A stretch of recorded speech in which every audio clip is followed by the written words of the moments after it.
Ridge. Kern Radio 1410. Real Rock 104.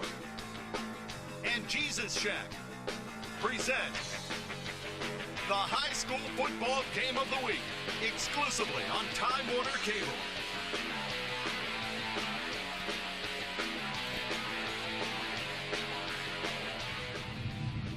Good afternoon, Kern County. Welcome back. It's football time, especially here in Kern County. A very special night. It's nice to have you with us. This is Vance Palm, along with my partner in time, Brian Adams, and our special mentor on the field for Time Warner Cable, Mark Heffernan. We'll get to him in just a moment. You know, Brian, it's almost like the big man upstairs knows it's football time. Only 5 days ago it was about 100 degrees. Now it's a beautiful, beautiful fall evening. Welcome, Kern County, to Time Warner Cable football exclusively on Channel 21. Brian, tonight we have so many stories to talk about tonight. Of course, the Bakersfield High School Drillers, perennial state powerhouse. Of course, Kern County powerhouse. You, of course, played with the head coach, Jason. It's his first game tonight. Let's get right to the subject about the Bakersfield High School Drillers. How do you think he's feeling? You met with him today. What do you think? Well, I think he's going to be a little nervous like anybody will in their first coaching game to get the chance to go for that victory. But he's going to try to come out and be balanced and not show too much and control the ball on the ground and try to get away with the victory tonight. Stockdale obviously has a special evening tonight because 48 hours from now, one of their alumni, a very special alumni, will be playing in the biggest game of his life. Of course, we're talking about David Carr, who grew up in this area. 2 nights from tonight, he'll be playing against the Dallas Cowboys for the Houston Texans. Obviously, it's a special feeling here tonight. It's the first football game, and you have to know, Stockdale playing the powerhouse Bakersfield for the first time in its history, they've got some jitters also, don't they? Oh, yeah. You know, anytime you get a chance to take on a powerhouse like BHS, you want to knock them off early.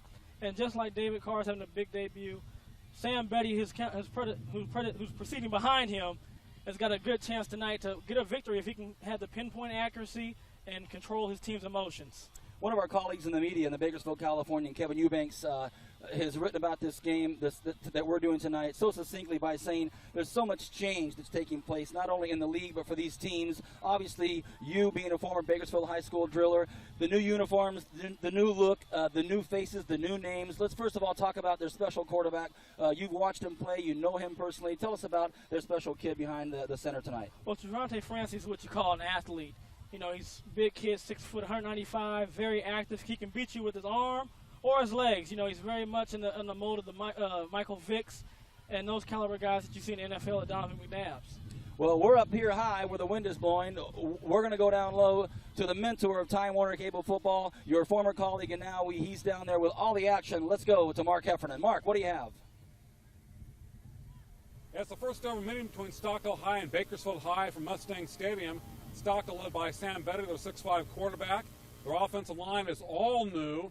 We'll see what kind of a defense that they have against BHS, led by first-year head coach Jason Oliver, a former outstanding defensive back at BHS and also at USC.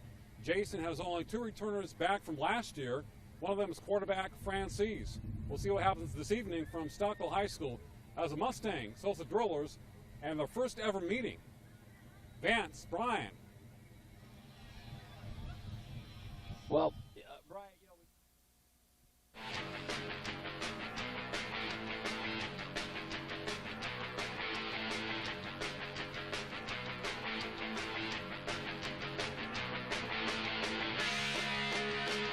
some things can't be built in a day. Things like honesty, dedication, good hard work, and integrity. Since 1939, the law offices of Young Woodridge has had one of the strongest personal injury teams in the entire Central Valley.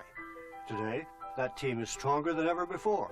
Through the years, our attorneys have won some of the highest dollar personal injury verdicts in Kern County. Put our experience to work for you. The law offices of Young Woodridge.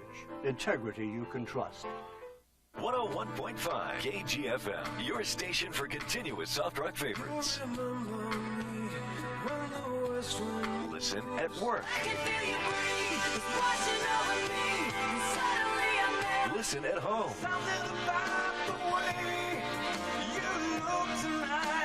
Listen in the car. The artists you know, the songs you love. 101.5 KGFM. The media has become a staple in our everyday lives, whether it's a song, an advertisement, or even a news story. Everywhere you turn, there's a message in one form or another. Do you realize how much media your child is exposed to every day? And everything your child sees and witnesses affects them. It's time to take action and become involved in what messages your child comes in contact with. Filter out the negativity and let these messages be positive. It's up to us to shape their future. Let it be a happy one. Time Warner Cable. They offer their customers so much.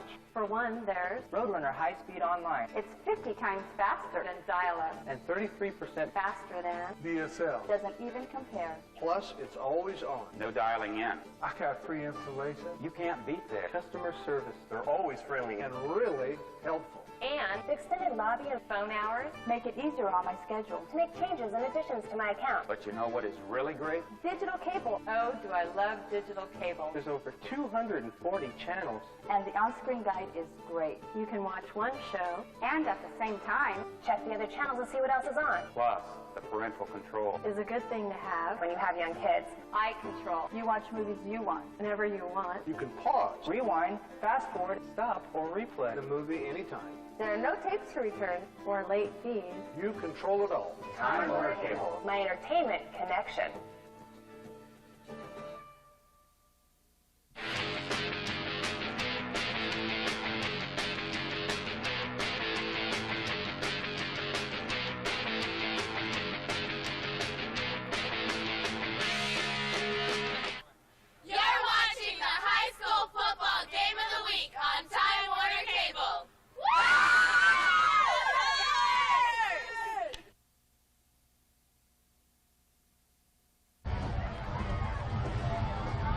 Kern County, welcome back. It's kickoff time. What a beautiful evening here in Bakersfield. We're at Stockdale. It's the home Mustangs versus the visiting Drillers. Excitement's in the air, Brian. You ready to roll? Oh, yeah. I'm ready for the season to start. Been waiting a whole 9 months for this. Deep for the Drillers. Daniel Varvel. Here's the kickoff. It's a short, low screamer picked up by number 44, Jeff Morris, right up through the middle.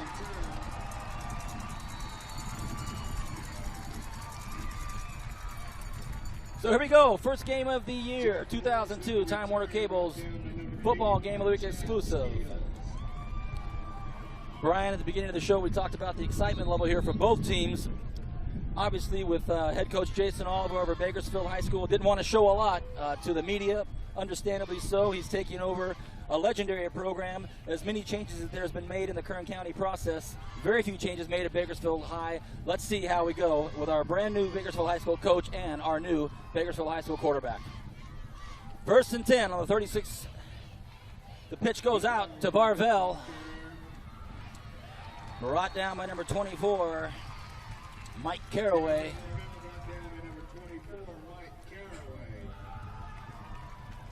Advance, you see right there, they start off in the slot left. The fullback moves up to the left side, and they just try to power the ball on the left side of the line. Really didn't pick up anything. 2nd and 10, maybe 2nd and 9, maybe got a yard. Couldn't ask for a more beautiful night.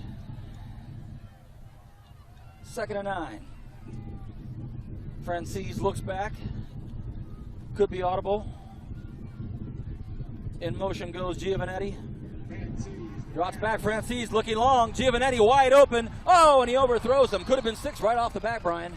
Yeah, and he overthrew him because of the pressure right there. Coming up the middle by David Dennison. Defensive end comes up there, puts the pressure. Francis had a man open, just slightly overthrew him because of the pressure. So your first play, so you can see what Coach Oliver is doing right off the bat. He goes a little run to the left to kind of start things off, and then second play, boom, we're going deep. We're going to break it open. 3rd down and 9. Shotgun for Francis. Giovanetti split on the right. Francis rolls right, looks like he's going to run it. Oh, a nice big hit right up in the front. Travis Arbura laid some leather on him, kept it from what I thought was going to be a first down. And the reason why it wasn't a first down, Vance, is Travis came up, he broke down. You see right there, makes a good tackle, shoulder square, wraps them up. Drillers are punting the ball. 4th down and 3. Drillers punt on their first series. Back deep. Garrett Anthony.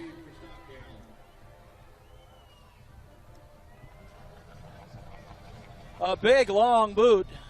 This quarterback, multi-talented. Francis boots it to the end zone. It'll be 1st and 10 on the 20-yard line for the Stockdale Mustangs. So, first series for the Drillers, had some opportunities, a long pass, wide open receiver, and then on 3rd down, it looked like Francis actually could have got a little more, but a nice play on Stockdale's defensive part. So we'll see what they have to do here on Oval. Yeah, you know, they had good field position to start off, and that's probably not how Coach Oliver wanted to start his first series.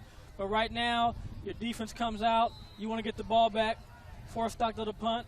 But Betty, with a strong arm, is going to look to move the Mustangs against the Drillers. You say Betty has a strong arm? Very strong arm and accurate. He's got receivers split here on the left side. Garrett Anthony in motion. 1st and 10 for Stockdale. Betty drops back, drops it off to the right. Really not his best effort on the first pass of the night. No, and that was covered pretty good right there. Even if it would have been a catch, it's still like it's going to be a loss. Then the Drillers made a tackle. But you can see already both teams are using some motion in their offense, some movement. And you had 3 receivers to the left, 1 motion. And that's just to kind of see what they're doing and see if you can move the defense to get an advantage for your offense. 2nd and 10 for the Mustangs. We're fresh into the first quarter. Betty drops back, flicks it off to the side, and it goes to Anthony Garrett, and he's brought down quickly by the Drillers, a swarm of Drillers. And right there, just a quick hit to the wide receiver. You want to hope he breaks a tackle, picks up a 1st down. If not, pick up at least 4 or 5 yards. Looks like got about 4. But right there, a trademark of the Driller defense. Even though Coach Hartnett is no longer coaching them, that defense is swarming. That's one of the trademarks of the Driller defense and their dominance in the last few decades. 3rd and 6.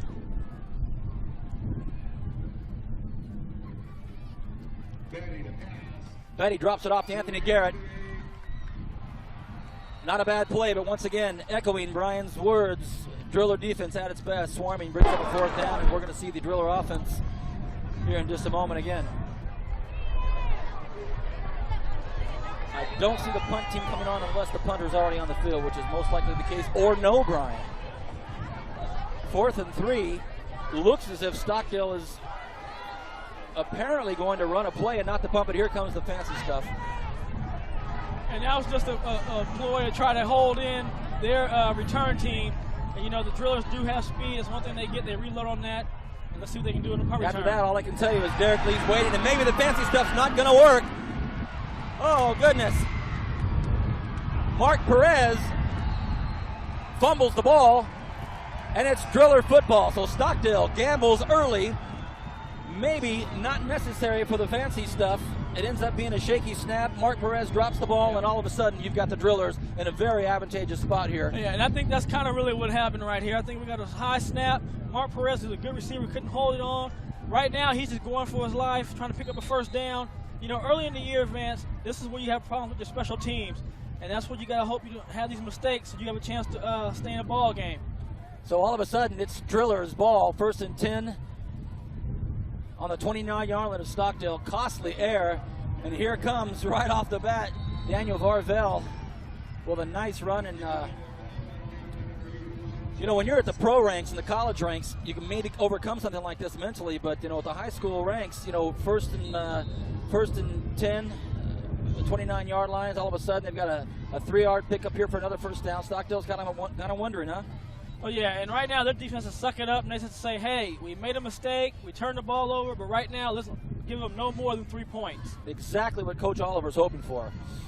2nd and 4, Drillers on the 24-yard line of Stockdale. Jeffries once again hands off to Varvel, close to the 1st down. If not, he has it. Yeah, and they're moving the chains right there. You know, and Varvel is he's a legitimate Division I player. Tall kid, good size, very physical. He's going to run the ball with some power as we see, but when he plays safety, you'll see him tonight, man. He's going to hit some people. How scary is it? He's a junior. Man, it's a lot of talent in one kid. Does that just kind of sum up Bakersfield High School? Deep, deep, deep. 1st and 10. 17-yard line of Stockdale. The handoff up the middle goes to Daniel Diaz.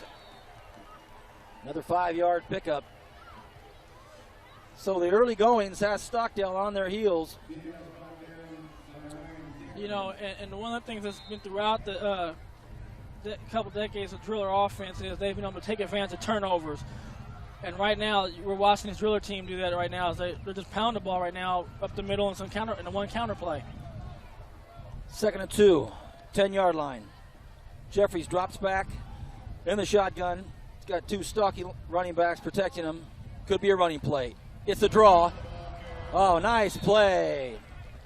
Stockdale comes up with a big defensive play exactly when they needed it. Ryan Decker comes through with a must save. And right there, that's just a great open field tackle by Ryan Decker. He just cuts the legs out. Varville goes down, and it's 3rd down. 3rd and 3. 9-yard line of Stockdale. If you're just joining us, thank you. You're watching High School Football Game of the Week, first one of this season exclusively, Channel 21 Time Warner. Chavante Francis, the quarterback. Hands off again to Varville. Varville battles, it's a fumble! And it's a fumble into the end zone. Touchdown, Drillers! Goodness. When it rains, it pours as far as the good luck. Oh, yeah. You know, and you're an ex-athlete. You know, and sometimes you can do wrong and it ends up being right. Varville's running hard. He fumbles the ball, but Lee's right there on the spot, and he gets the first touchdown of the year. So all of a sudden, it's 6-0 Drillers, 6 minutes left in the first quarter. We're going for the extra point. Kicker's Nathan Francis. And it's good.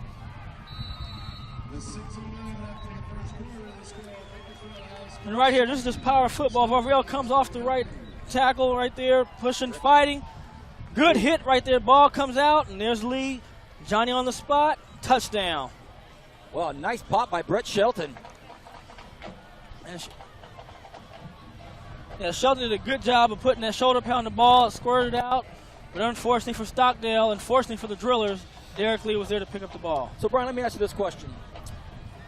Stockdale's, their first series, it's a punt situation, obvious punt situation, deep in their own territory against a powerhouse like Bakersfield. They seem to have somewhat what I would call a little trick play to send the punt team on and off. And I'm not saying that that's what shook them up, but you get a deep snap, you get a shaky effort at a punt, a fumble, and all of a sudden it's Driller's ball. What do you think about that?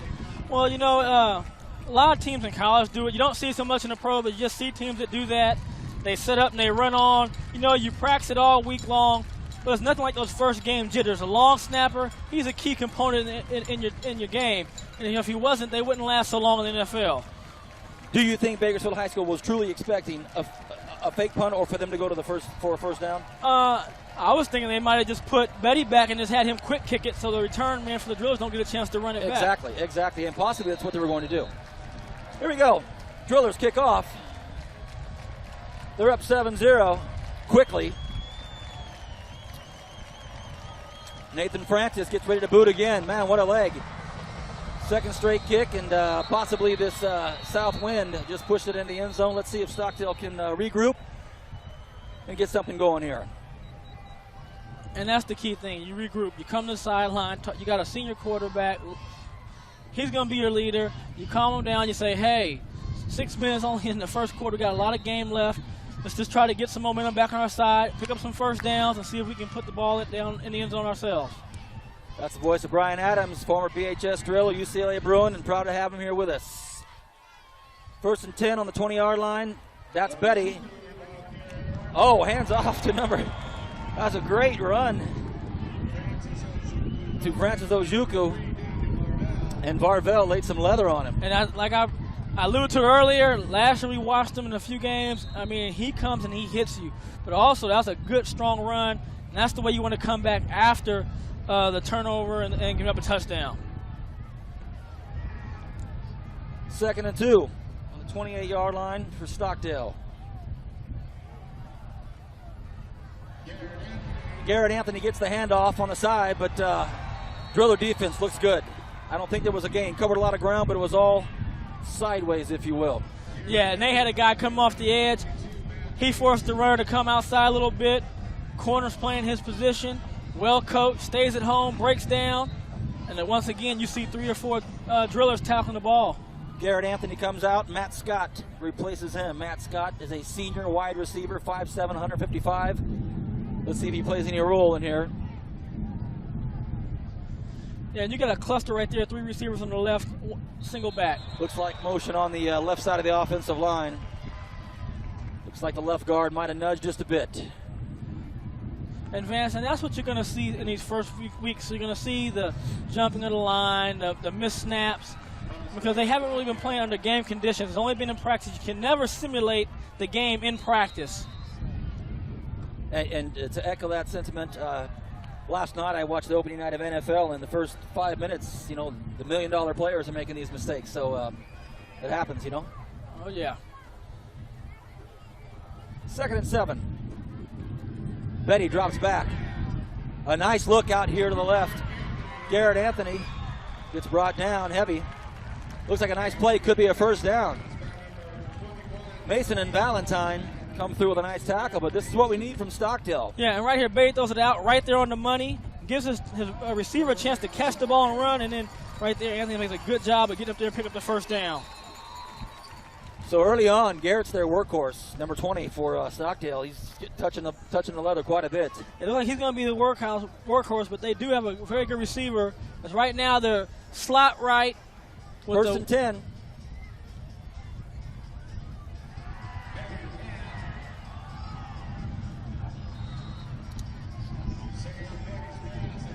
Betty drops back, throws right, had nothing, took a nice hit. So it brings up 2nd down and 10. What I like about that pass, he wasn't incomplete. He threw it, only his receiver had a chance to get it. He didn't take a chance and put it low for interception. Out of bounds, incomplete. You come back, you reload, 2nd and 10.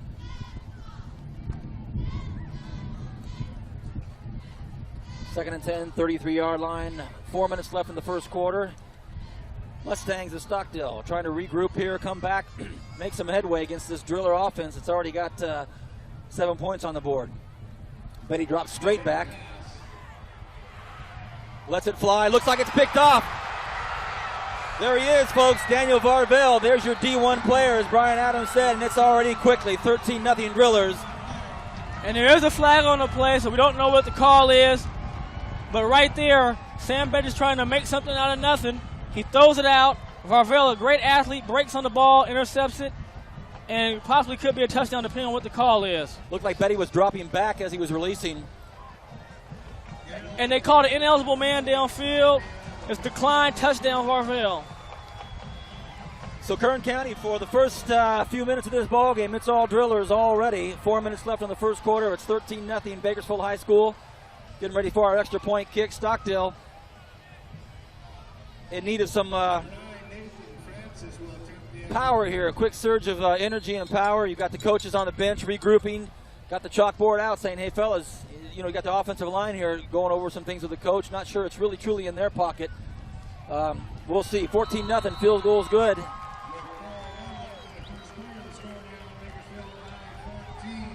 Right here, we're going to see Varvell come in. He's breaking on the ball. He's a safety. He sees the whole time.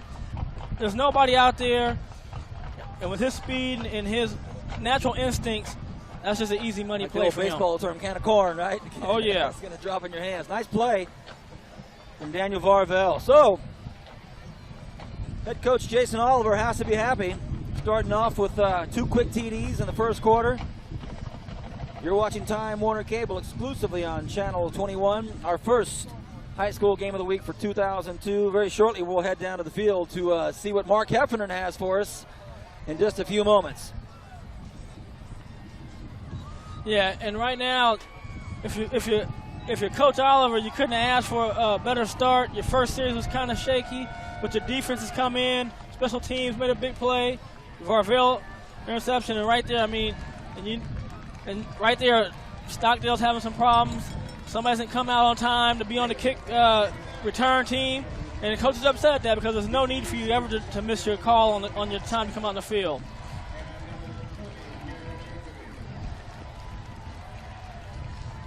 So here comes the third kick.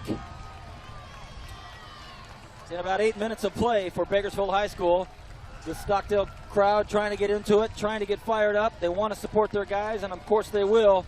But when you're playing against the reigning Central Sections champion of California, 33 titles in 108 years, it can be a bit daunting. And as I'm speaking to a driller, you know. And, you know, one of the things you didn't want to do if you Stockdale is get yourself in a big hole. You know, there were so many things about changes this year with the drillers, but they started out in the same thing they do every year, and that's come out and jump on teams early. Strong leg of Nathan Francis. Looks like 3 in a row out of the end zone, so Stockdale will start again on their 20-yard line. Let me take this time to ask Brian about all the hubbub and the ballyhoo about the change in uniforms for Bakersfield High School. What do you think? Well, you know, this is my first chance and our first chance to see them, and, you know, I couldn't picture because I didn't go out to practice and see, but, I mean, I like them. I like the dark blue and the white, the contrast of the dark blue helmets, and it's a beautiful uniform. In reading Kevin Eubanks' article in the Californian, the quarterback Francis said, hey, really, it's no big deal. It's what they used to wear back in the old days, so it's kind of like we're going back to old school in 2002. Here we go, 1st and 10 on the Stockdale 20. They're down 2 touchdowns early. Betty gives a signal, fakes the sideway handoff, and comes up the middle. A nice carry. Once again, that driller defense doesn't give much, but a nice 5-6 yard carry. Yeah, and that's just power football. That's just your offensive line taking off, firing out, pushing that defensive line back, and your back slamming the ball in there and just getting as many yards as he can. Right, you know, Matt Scott at 5'7", 155, you know, not your biggest running back, but he's quick and he's, as you say, follows that big line. And in doing the research on the squad, Stockdale does have one thing, and that's speed. Yeah, this is supposed to be one of their fastest teams they've had in school history. You know, it's been a brief history, but they have to find a way to utilize that speed tonight.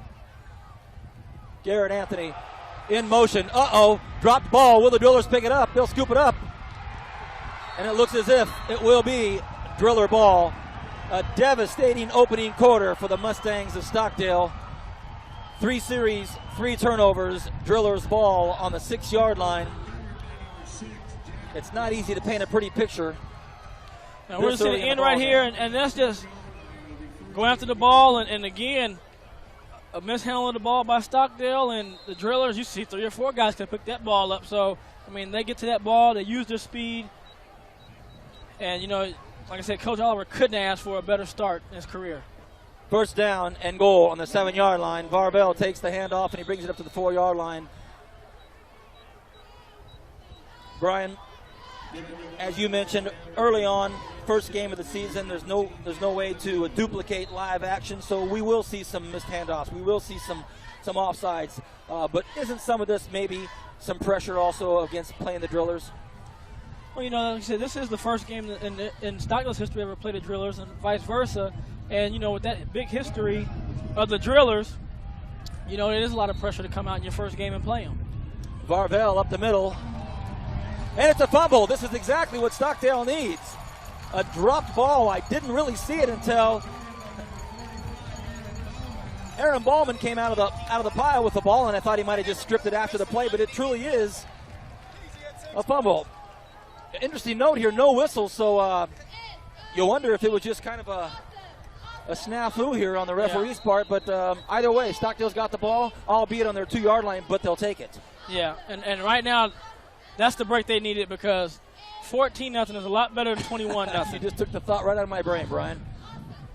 1st and 10 on the 1 yard line. They've got 99 yards to get out of trouble, and I don't think they did. Well, they gave him at least back to the line of scrimmage. You know, and right here, this is a very difficult scenario for the Mustangs to be in. They're trying to run the ball. You know the Drillers are going to bring some pressure. They have a 14-0 lead, so they're going to try to plug up the middle on the run, try to get a safety. And you got to try to figure out how to get the ball to give your quarterback some room to throw.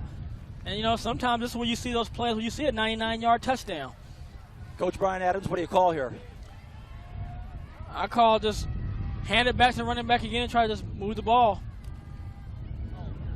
Garrett Anthony comes around the corner, nearly a safety, but he gets out of trouble and gets back across the line of scrimmage, which is basically the goal line, and it's going to bring up a long 3rd and 10 for Stockdale. And again, right here, Anthony's deep in the end zone, does a good job eluding a tackle and getting out for the safety. And again, we're looking again at 3rd and 10, same situation. How do you get the ball and avoid a safety?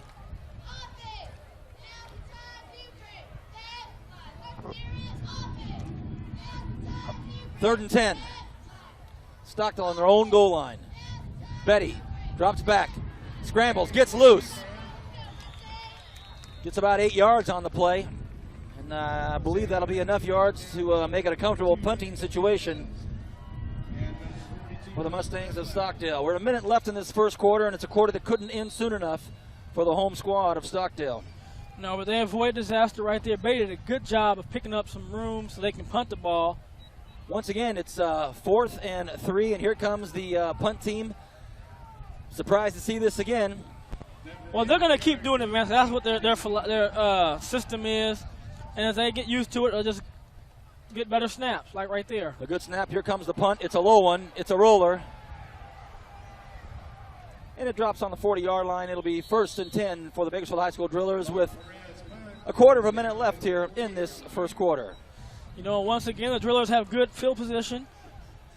They've had only about 25 yards to go for the first touchdown, interception for the second, and right now they have 40 yards to go for another one.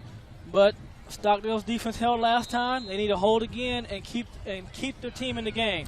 Brian, it's not the end of the first half, but it wouldn't surprise me, just even at the end of the first quarter, for momentum's sake, that BHS tries to go deep. Trevante Francis, a well-positioned and well-poised quarterback for this Bakersfield High School offense. Jansen Aaron in motion. Oh, a nice tackle coming up hard for Stockdale's number 4, Brett Shelton. Nice tackle. And, you see there's a different running back in the game, Matt Mason. Quick. And he looks like Thomas Stansel, that real quick, low-to-ground, explosive run. But, again, what a great open field tackle. Cut the legs out and took him down. And we come to the end of the first quarter. It's the Bakersfield High School Drillers. First year under the direction of Coach Oliver. It's 14-0. We'll be back in just a moment. You're watching exclusive Time Warner Cable football on Channel 21. Back in a moment.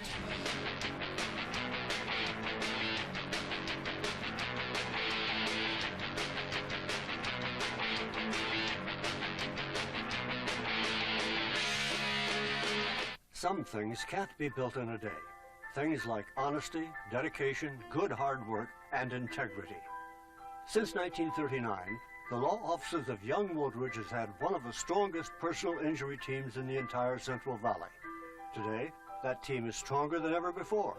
Through the years, our attorneys have won some of the highest dollar personal injury verdicts in Kern County. Put our experience to work for you. The law offices of Young Woodridge. Integrity you can trust. 101.5 KGFM, your station for continuous soft rock favorites. Listen at work. This kiss. Listen at home.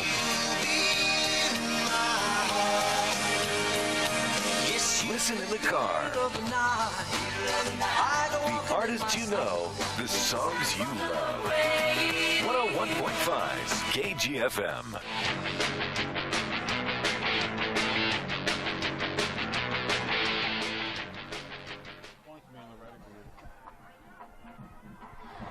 Right now it's BHS 14, Stockdale nothing at Mustang Stadium. Daniel Varvel has been a key man for BHS tonight. He scored from 2 yards away off the run, off the scrimmage. He also intercepted a pass and scored. And he fumbled at the 1 yard line in Stockdale. BHS's defense has been too quick for the Mustangs tonight. And Sam Betty has had absolutely no time to throw. So right now BHS is dominating 14-0. And it could be worse for the Mustangs. And then you couldn't be more apropos in what you're saying. And I know you're down on that side of the field feeling that excitement of the Bakersfield crowd. Packed stadium on that side. While we were talking to Mark, the Drillers made an attempt for another pass. Didn't go well. So now we've got 2nd and 8. The beginning of the second quarter. Sorry, 3rd and 8. And they're in a slot right formation pro set.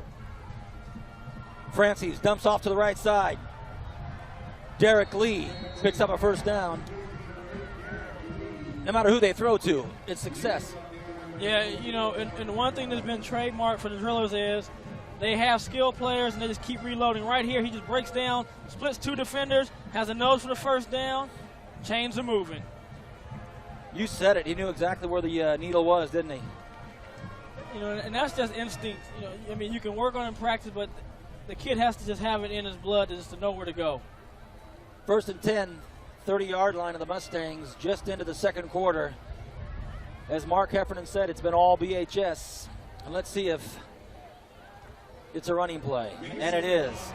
Goodness gracious, it's wide open. And ladies and gentlemen of Kern County, it's another touchdown for Bakersfield High School. Goodness, Matt Manson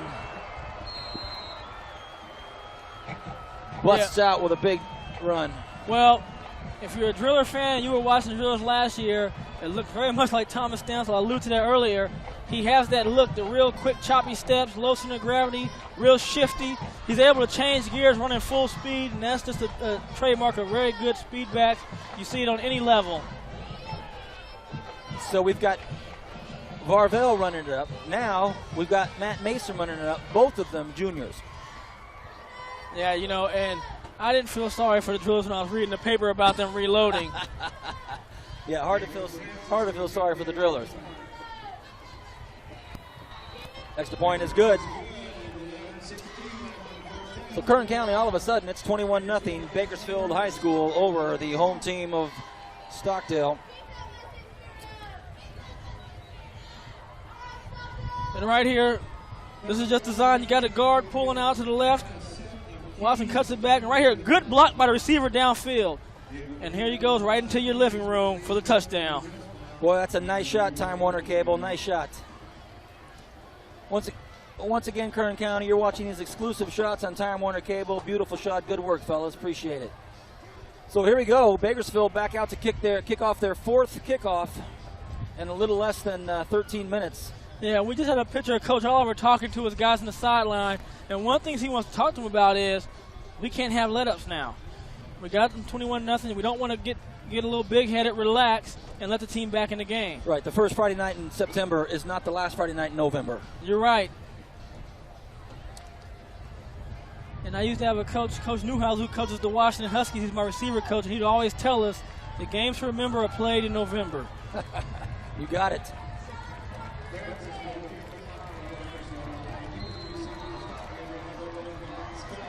Well, there hasn't been a Nathan Francis kick even attempted to come out of the end zone so far, but he's been kicking the other way. Now we're going to head right into that south wind and see if we get some type of return from Stockdale. Here comes the kick, and it looks like we will. Right off the bat, it's going to be Matt Scott. Matt Scott comes over to the Stockdale side. Oh, he had some room, but he slipped up. Had some room, and it could have been what they needed to get going here. And there's a flag, and that's going to be an unsportsmanlike penalty right there on the Drillers. Not something Coach Oliver wants to see. No, and again, you know, you want your kids to play clean, under control. A guy's Dan, there's no need to hit him right there. There it is. They called a personal foul. But Stockdale had a good return set up, and he just slipped right there, but tackle another 15 yards on the penalty. And you know, it's not something we really took into consideration. The first three kicks. Here comes our replay. There's just an extra little contact right there just to say hello. Well, as I was saying, you know, the first three kicks that BHS kicked was, with the win, no chance for Stockdale to come back. It could come into their, favor here in the second and the fourth quarter. Might be what they need, a little help from Mother Nature. 1st and 10 on their own 35-yard line for Stockdale. Boy, do they need to get some momentum going. In motion, Garrett Anthony. Betty drops back, drops it off. Oh, a nice grab by the big fella. Sam Betty completes it to number 84. And I'm looking for the name, Kern County. Here it is, Matt Nichols. First game of the season. I'm getting all the names down. And here's Nichols. He runs just an out route right there, but what a great throw by Betty. Look at those handles. And great hands, too. But that's a very tough throw to throw over that linebacker and throw into space. Big fellow with some nice claws. And they did get their, I believe, their first down of the evening. Or is that their second first down of the evening? I think it's going to be the second one. As they're taking the measurements, let's talk about the health of our wonderful Kern County High School football we have this year. A lot of changes in coaching. The prep football guide in Bakersfield, California, have Steve Denman, one of the deans of high school football for Tehachapi. There's A lot happening this year in high school football. We'll be covering some serious games as we go through. And as the game progresses, I want to talk to you, Brian, about some of the coaching changes and some of the things that are taking place. Centennial, again, with their streak they hope to keep alive. So we'll get into that as the game progresses. 1st and 10, Stockdale has some momentum. They must like heading south. Garrett Anthony in motion. Betty drops back to his left, fires it out to Anthony. It's complete at the 50-yard line, and he's brought down, a gain of 5. So you're starting to see a little bit of progression here. Yeah. And I'm going to tell you what I like, too. I like the bounce of the Stockdale Mustangs. Even though they're down 21-0, they're still fired up. Betty's bouncing up. The kids are going out there, and they're still fighting in the game. They haven't quit. And I said he's very accurate with the ball. You're seeing right now he's throwing the ball right on the money. He's out. These receivers will have a chance to catch it in stride and turn upfield. That's how you pick up yards on those little routes. Well, and Brian, when you were playing at UCLA, you'd go up to Oregon and Washington and all these schools, and you didn't live that in the city. You'd never see those people again. These kids all hang out together. They know each other. They're not going to give up. They don't want to see each other at the park someday and say, "Oh, you guys folded on us." They want to keep fighting. 2nd and 6. Garrett Anthony in motion again. Another fake handoff right up the gut. Travis Arbura. Another first down. So this Stockdale crowd likes what it sees. Yeah, and you got to give Coach Boyd some credit, too. Here you go right here. Misdirection. You fake it to Anthony, then right up the middle. Varvell, the safety's making a tackle. When your safety's making tackles 10 yards down the field, your running game is working. Travis Arbura, another junior. Another first down also with just under 10 minutes here in the first half. Here comes Garrett Anthony again.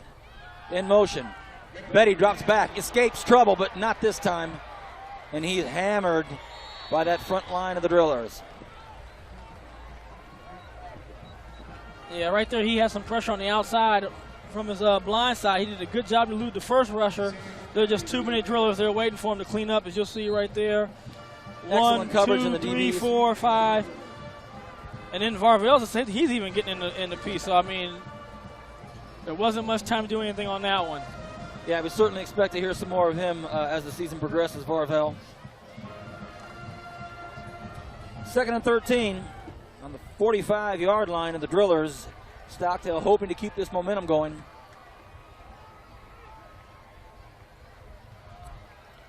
Betty drops straight back, looks, flicks it off to the side. Wajuko off to the corner. He's got some room. Look out. He might break it. Oh, a fantastic run. What a great run by Francis Ojukwu, the sophomore running back / track star. And I think we can see why. Well, they said they had some speed, and we're seeing some speed right there with Francis. What a great call, too, by the Stockdale Mustangs. They've been getting pressure, trying to throw a screen pass. He makes one guy miss, 2 guys miss. And right here, he's just telling you, come catch me if you can. Boy, he's got it, doesn't he? And they give the ball again to their quick sophomore, Francis Ojukwu. It's spelled O-J-U-K-W-U, Ojukwu. He's a 5'8", 180-pound sophomore track star. And, man, he's got some speed. So all of a sudden, Stockdale is fighting back, as we knew they would. 2nd and goal on the 2-yard line of BHS. And they're really split wide now. Ojukwu again, and there's a touchdown for Stockdale Mustangs. Boy, they needed that. Yeah, they did. And it really was a great series of play calling, too.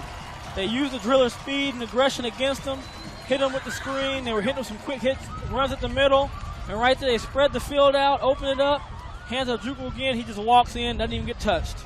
Could it be the wind at their back that has helped them get some, you figure the first 3 kicks they didn't get out of the end zone.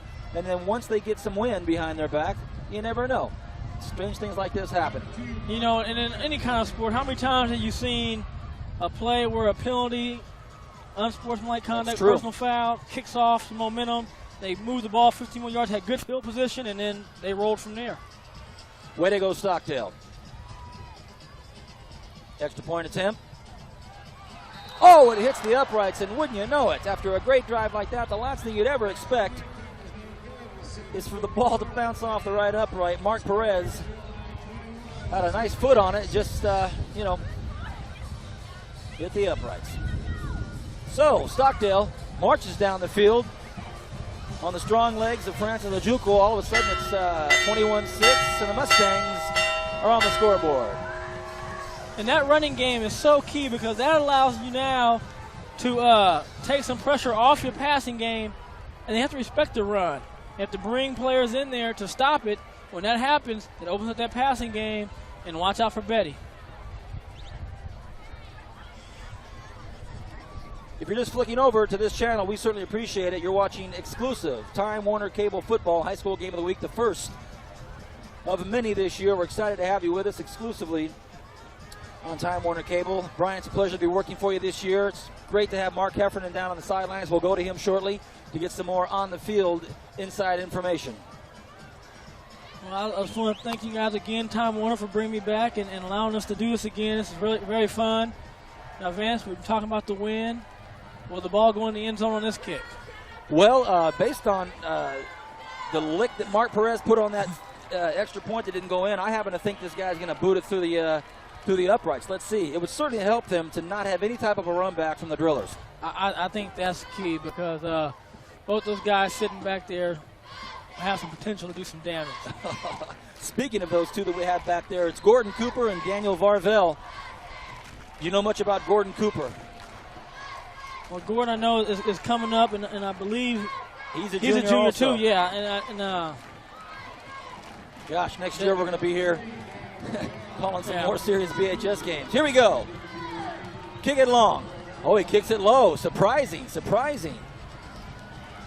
The drillers pick it up, and all of a sudden, goodness gracious, Brett Dunlap picks it up and gets it up to the about the 40-yard line, and that's kind of surprising with the wind at your back. Yeah, they started that kick in the beginning of the game same way, and that's just because of the respect they have for the return guys. And Vince, we do have a player injured for the drillers there on the ground on that play. Nathan Fraze is down. He's a senior, 6'2", 205 defensive lineman and offensive lineman. We'll certainly hope he'll be all right. And he's being tended to by Joe Augusto, who's a long-time driller trainer.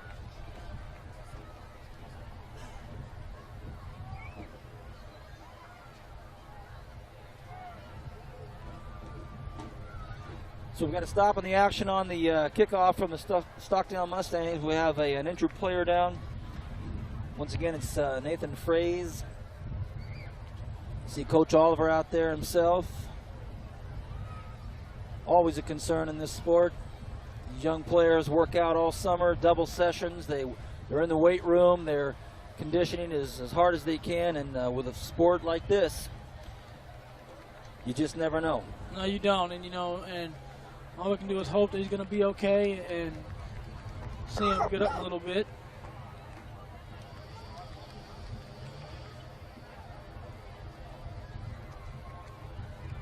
And also now even athletic director Mike Ornalis is out there. You're watching Time Warner Cable Football.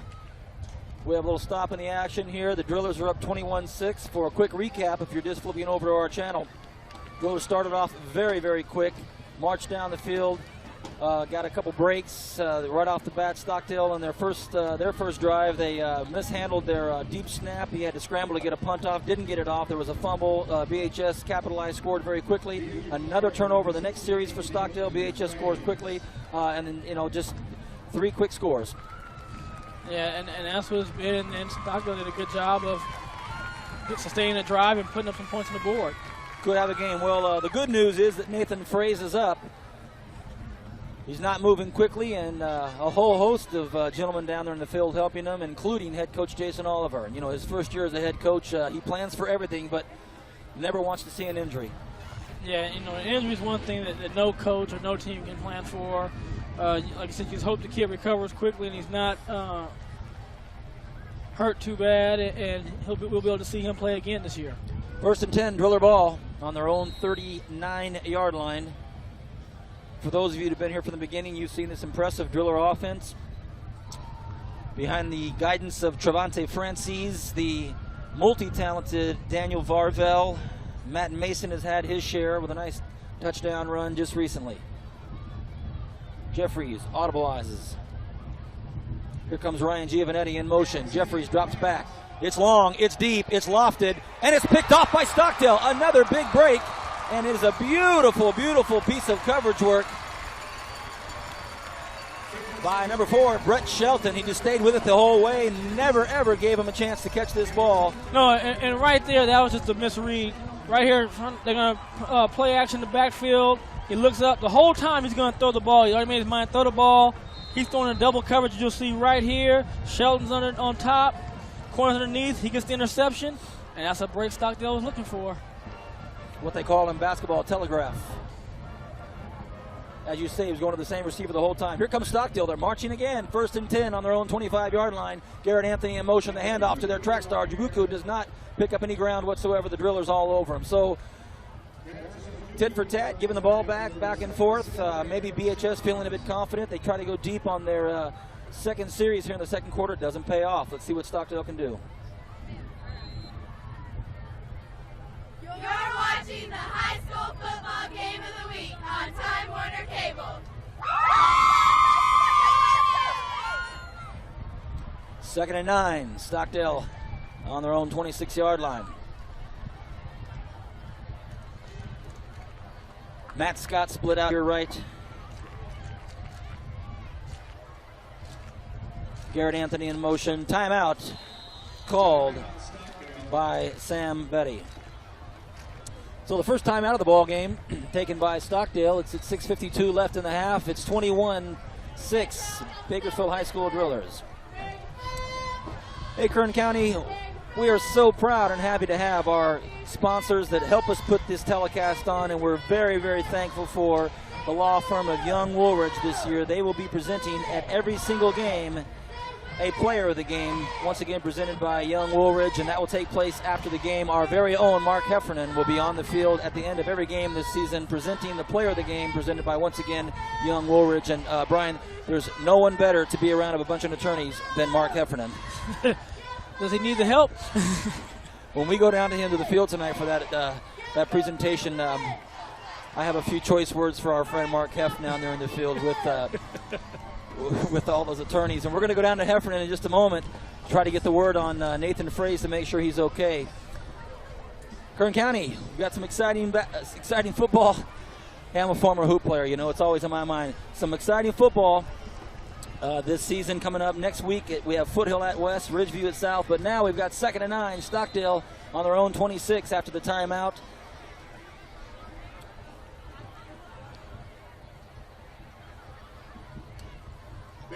Betty drops back. He's averting danger. He drops it off. It's a nice pass to... Oh, Mason tries to struggle up to the first down. Doesn't get it. Mason doesn't get My correction, Matt Scott. Sorry. Matt Scott, sorry about that. Matt Scott doesn't get the first down, but again, we're seeing another Stockdale Mustang who has some quickness and some little explosion. But does a good job eluding the defense. Puts the ball right out there. Turns it up close to a first down. 3rd and 2, and extremely important first down here. They're on their own 28, and this is a big play. I wouldn't be surprised to see a little bit of a draw play. It might take them off guard. They've got their track star in the backfield. Ojukwu in the backfield. Could be a draw. They try to draw him off sides, and they are successful. I think they got him. So Sam Betty using the Elway-esque hard count to get the drillers off sides, and let's see if it is. He got him. It is. He drew him off sides and picked up that first down. So it's a 1st and 10. Just under 6 minutes left in the first half. Stockdale desperately needs to get a score here.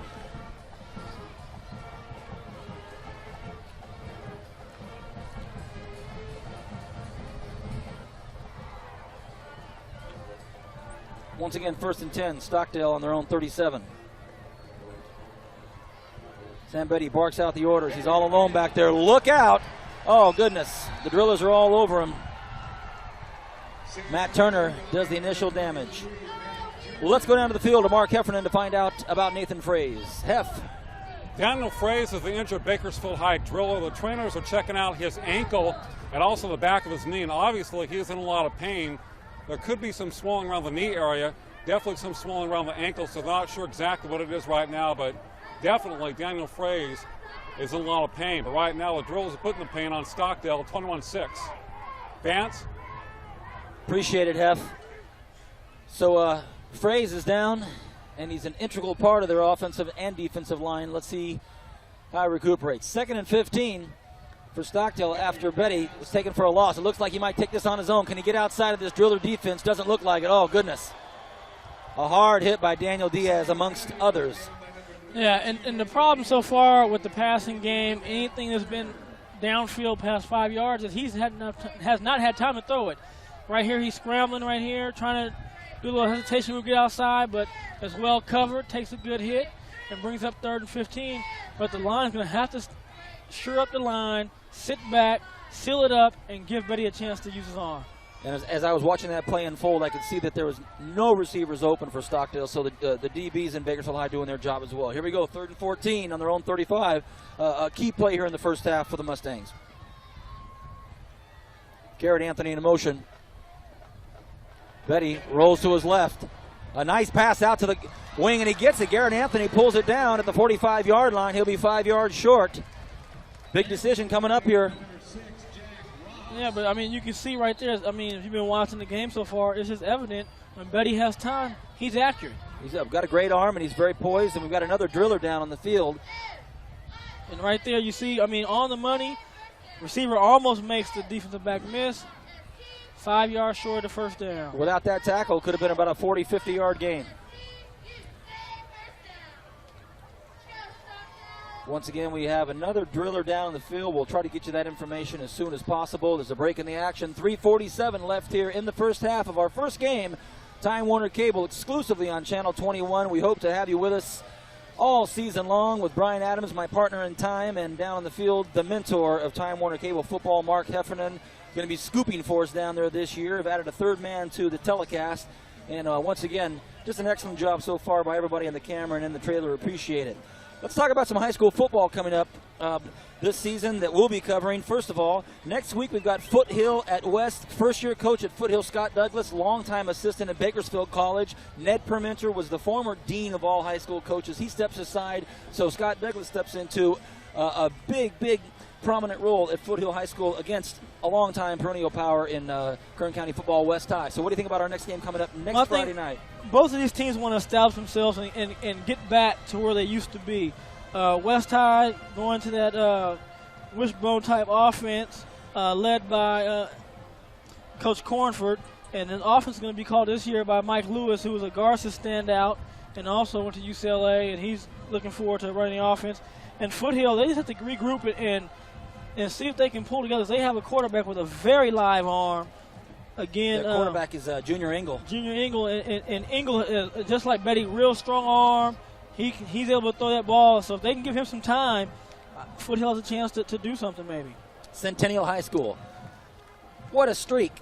You're talking about a football team here that, 24-0 going into, this coming season, 6 straight league titles. This is some serious football here in Kern County. Yeah, and Centennial Golden, they're the powerhouse of the Southwest Yosemite League, and they've just dominated. Even when they couldn't win games, they found a way to pull them off.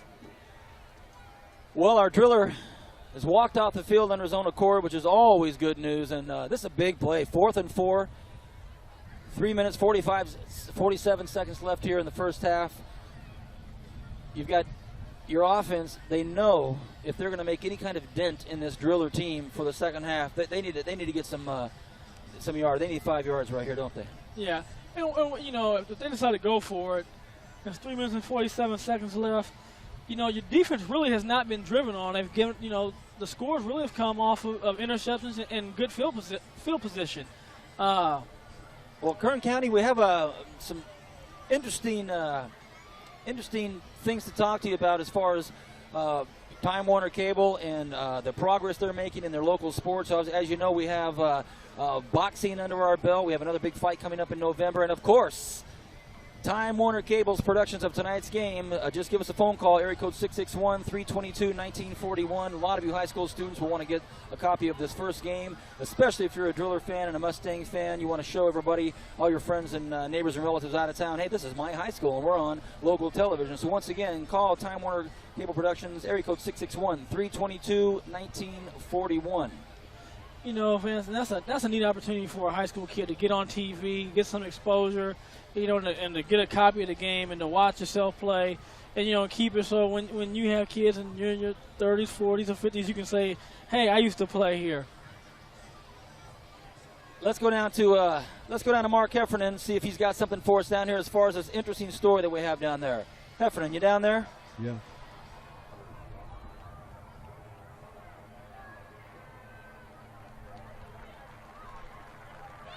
We're back up here in the booth. We had Hef for just a moment, but there's an ambulance and they're pulling a player away. So we thought we'd get somewhat of an inside scoop. The player seems to be sitting up in the chair, and we do have Heffernan now. Hef, what do you have for us? Let's roll it down to Hef. That's Daniel Fraze of the Bakersfield Drillers being lifted onto the ambulance. They were putting ice on his knee.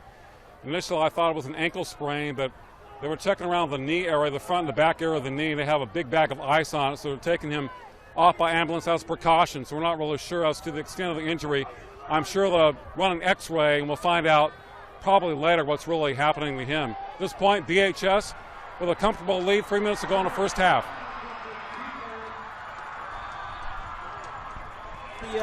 Heffernan, as you were giving us the outcome on Mr. Fraze, we had a fake punt by Stockdale, and it couldn't have come at a more opportune time. The Bakersfield Drillers worrying about their player. He's getting taken off in an ambulance. Maybe they're mentally not in it as they should be. And sure enough, Stockdale has a fake punt and a huge play with just about 3 minutes left here in the first half, and it gives them a ton of energy and momentum. Yeah, you know, right now, that gives them perfect field position to go and attack the Drillers and try to put some points on the board. You got a three-receiver cluster on the left side, and it could be delayed game. Uh-oh. Doggone it. You know, you hate that when you get a great play, gives them some momentum, and, you know, anything that just takes away the juice, you don't want it. And that's what it is, exactly. Delayed game. You move the ball 5 yards, and, you know, yards have been so precious to come by, you just don't want to give them up that easy. But they look excited. They look strong. Stockdale Mustangs under 3 minutes on their home turf. 1st and 15 on their own 38. Boy, wouldn't they love to get in the end zone before this half is history.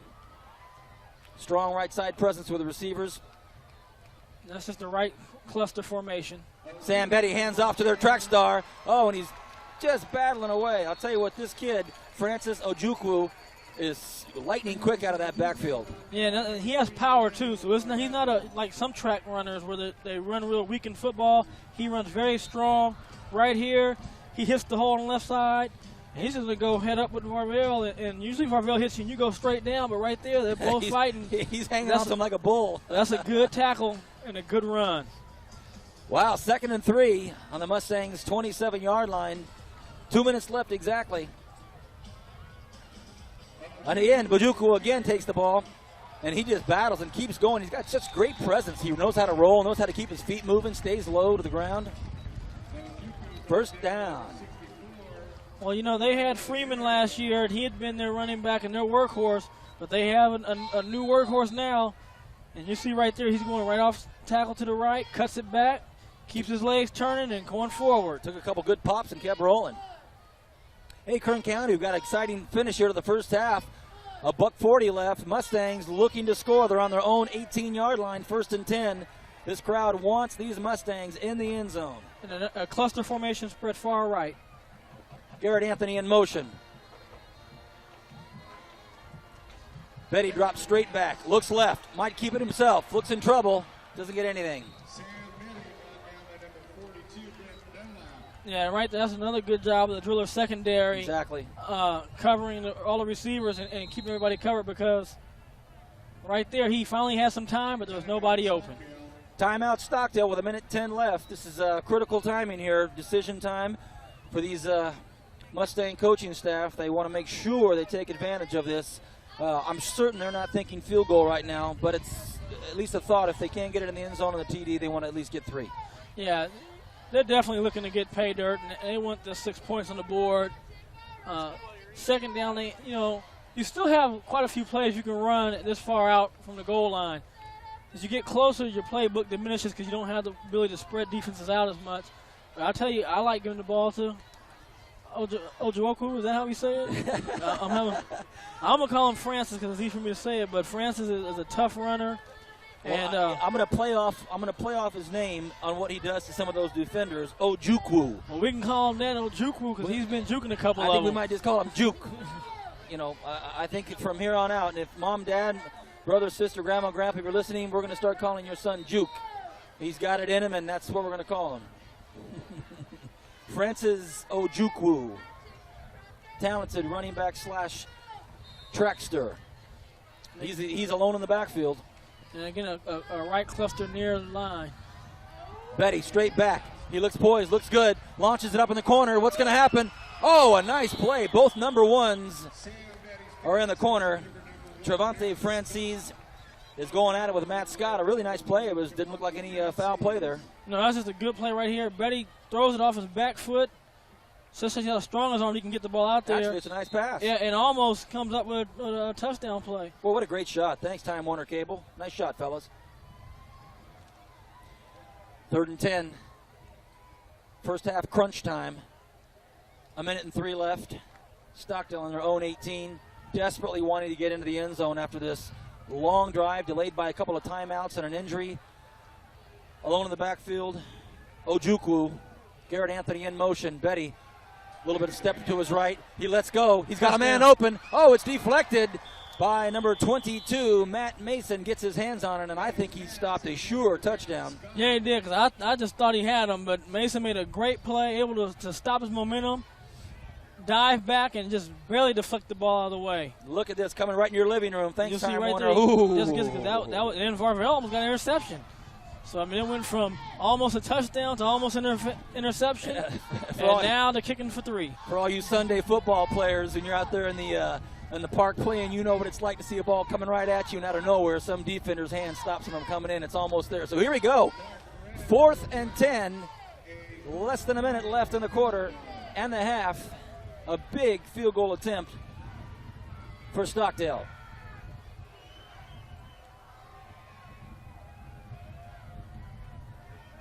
The snap's up. Perez kicks it, and it is no good. I actually didn't see where it didn't miss. It must have missed left, but it was a BB that I thought made it through, but it apparently went wide left. And so after all of that, no score for the Mustangs, and the score remains 21-6 Bakersfield High School. They've got 51 seconds to march about 80 yards. What do you think? Will they go down, or will they just go down on a knee? Well, I don't think they're going to go down on a knee, but the Stockdale Mustang defense has to keep their heads up like they've been doing and keep fighting and just secure the score to be 21-6 going into the half. Trevante Francis, well-poised quarterback. He's in the backfield himself with Matt Mason only, and it looks like they're going to give it to Mason. Mason busts out. Wow, he's quick, isn't he? Mason goes down. It looks like there's going to be a penalty on the play, and it was definitely a late hit. Looked like a spear coming in at the very end there on the back of Mason. Yeah, that's going to be a personal foul. As you see the new uniforms right there, the oil derrick on the shoulder. But we're definitely going to have a personal foul there and moving the ball 15 yards. For you old schoolers, that looked like Doug Plank and Gary Finsick of the Chicago Bears coming in late and laying one down. Unnecessary, and, doggone it, with 43 seconds left, that's 15 yards you don't want to give the Drillers. No, right there, somebody got juked right there, and see the late hit. Wow, if you're a Stockdale Mustang fan, you're thinking, geez, with this little time left, why give them 15 yards? Here comes the Drillers. That offensive line just looks stout and strong, don't they? Yeah, they come out fired up. You have double receivers on each side, ace back. Francis drops back. Oh, and it's intercepted. Goodness gracious, we got some open room here. It looks good. Oh, all of a sudden, Josh Skurlock has put the Mustangs within striking distance. 18 seconds left, and a quick timeout called by the Stockdale Mustang coaching staff. Out of nowhere, the Mustangs have another shot. And Josh has made 2 big plays, and right here you're going to see he's sitting back in his cover 3 zone. He sees the ball, he breaks on it, and right here he's thinking he has a chance for pay dirt. gets a good block, reads it, goes on the sidelines, trying to pick up as many yards as he can. Were they in zone? They were in the zone right there. Ball was overthrown. He's in good position, made a good break, and he also made a big play on the fake punt. For you young players out there, junior high school players and even younger, maybe some Froshloff and JV players, when you're playing zone defense as a DB and your coach tells you, stay in your area, that's a perfect example of what can happen. That's exactly how you play it.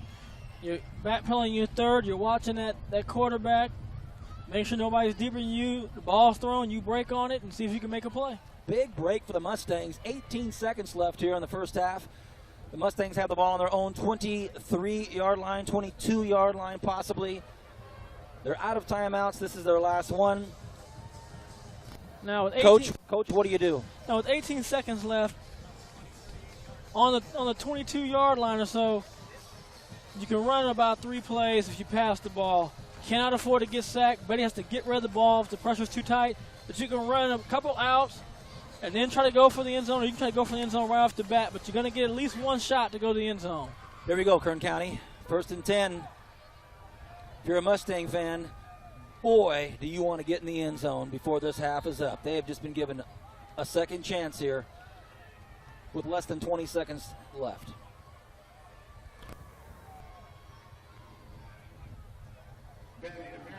Betty drops back, rifles it off. Oh, goodness gracious! Garrett Anthony, typically just a stud. He's been playing hard all night long, and doggone it, just right off his numbers. Yeah, and that's just right there. Like you said, he's been catching the ball and holding in all night long. That's a situation right there where the ball got behind his eyes, and it's just a trap shot, trying to trap on his chest. Get his hands out front, snatch the ball so you can see it, paint a picture of it. Good advice. And then he'll catch it. Good advice.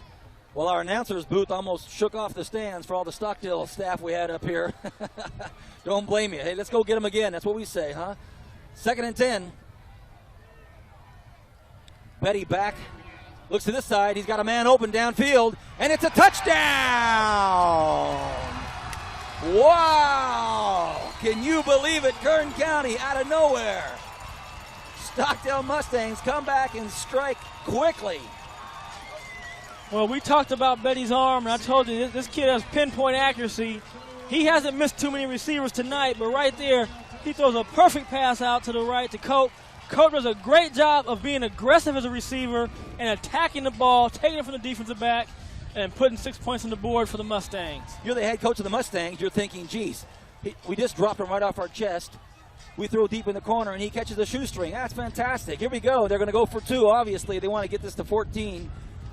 They split this as far as the field can be split, but they've got the jukester in the backfield. Let's see. Garrett Anthony in motion. Betty, quick drop back, drops it in. Oh, what a catch! Fantastic play. That's big time. That's Mark Perez, their kicker, trades in his feet for his hands and comes up with a huge 2-point conversion. Now, Mark Perez has great hands. Right here, that's a touchdown play right here. A touchdown play. You see the ball out. Now, we're going to see Cope jump up. He knows who the ball is. Defender doesn't. Touchdown. But the slant right there by Mark Perez was a great catch.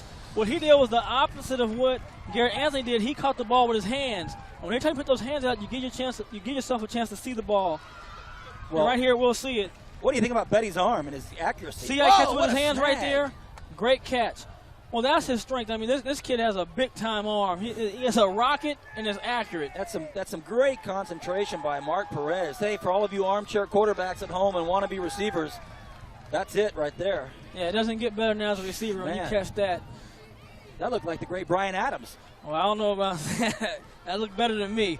But, Mark Anthony made a couple big catches last year when we did the Centennial game. This kid has excellent hands. And I wouldn't be surprised to see him get more involved in the offense as the game goes on. Hey, Kern County, if you're just tuning into this ball game, the score is 21-14. But I'll tell you this, 10 minutes ago, it was all BHS. All of a sudden, they're 1 touchdown down going into the halftime. And Brian, they've just got to be elated to only be down 1 touchdown. I mean, to turn the ball over like they did and to still only be 7 points down, you got to be happy about it. You can't be upset. You still got a whole half to play. You lock up for 8 seconds. You go in riding Mr. Mo and see if you can pull one off. Well, the man with the hands just booted one off.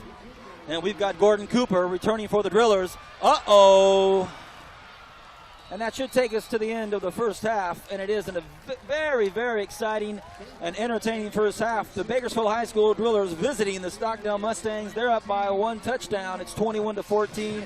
You're watching the first game of the year, 2002, Time Warner Cable exclusively on Channel 21 as the Stockdale Mustangs come back late in the first half to make it a ball game. We're excited. We hope you are, and we certainly want to see you back after this short, brief messages.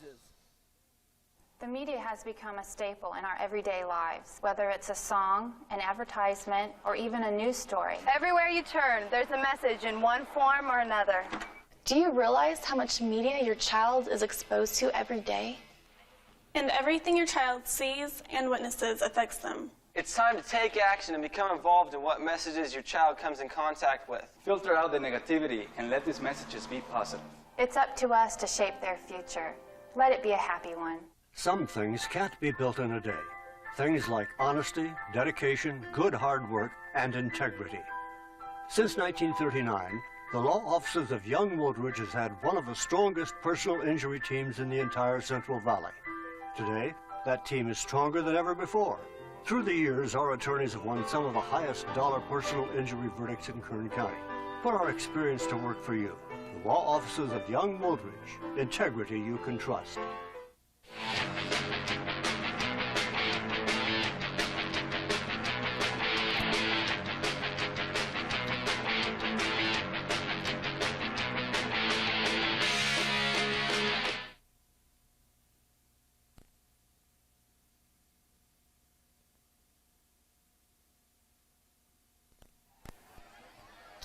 Well, Brian, we're back at halftime here. Pretty exciting first half, and for those of you that were tuned in from the very beginning, you might have thought like we thought, oh boy, here comes another BHS thumping. Stockdale battles back, a couple breaks here and there. As we joked about the wind, it obviously might have helped them. So we're at 21-14 after an exciting finish to the first half, a 2-point conversion that gets them within 7. Your first half thoughts? Just to tell 2 quarters. The first quarter, the Stockdale Mustangs turned the ball over. The Drillers capitalized. In the second quarter, the Drillers turned the ball over and the Mustangs capitalized. But you got to give the Mustangs some credit that they hung in the game. They they never let down. You never saw them on the sideline with their heads down. They were always upbeat. The coaching staff was upbeat, and that's what allowed them to stay in the game. Much has been said about Jason Oliver in his first game. He started off with a bang. Now it's halftime. What is he saying in the locker room now to these guys? Well, you just tell your kids, hey, we still got a 7-point lead. We're in control. Come out. Let's go back to establishing our running game. Establish our defense, and let's try to hold on and get a victory. We're at halftime. Time Warner Cable's first game, and we're going to go into break right now. We'll come back in just a moment. Stockdale behind 7 points at home to BHS, 21-14. Back in a moment.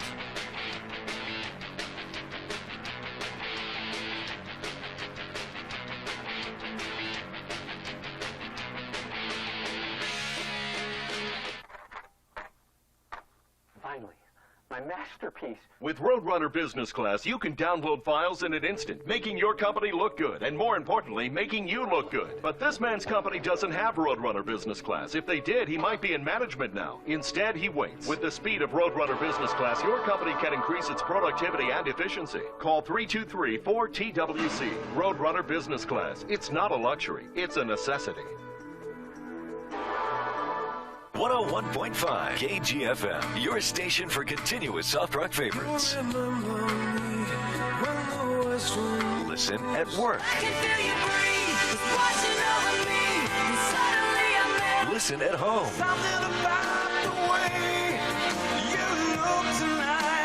Listen in the car. The artists you know, the songs you love. 101.5 KGFM. The law offices of Young Woolridge. Kern Radio 1410. Real Rock 104. And Jesus Shack present the High School Football Game of the Week, exclusively on Time Warner Cable.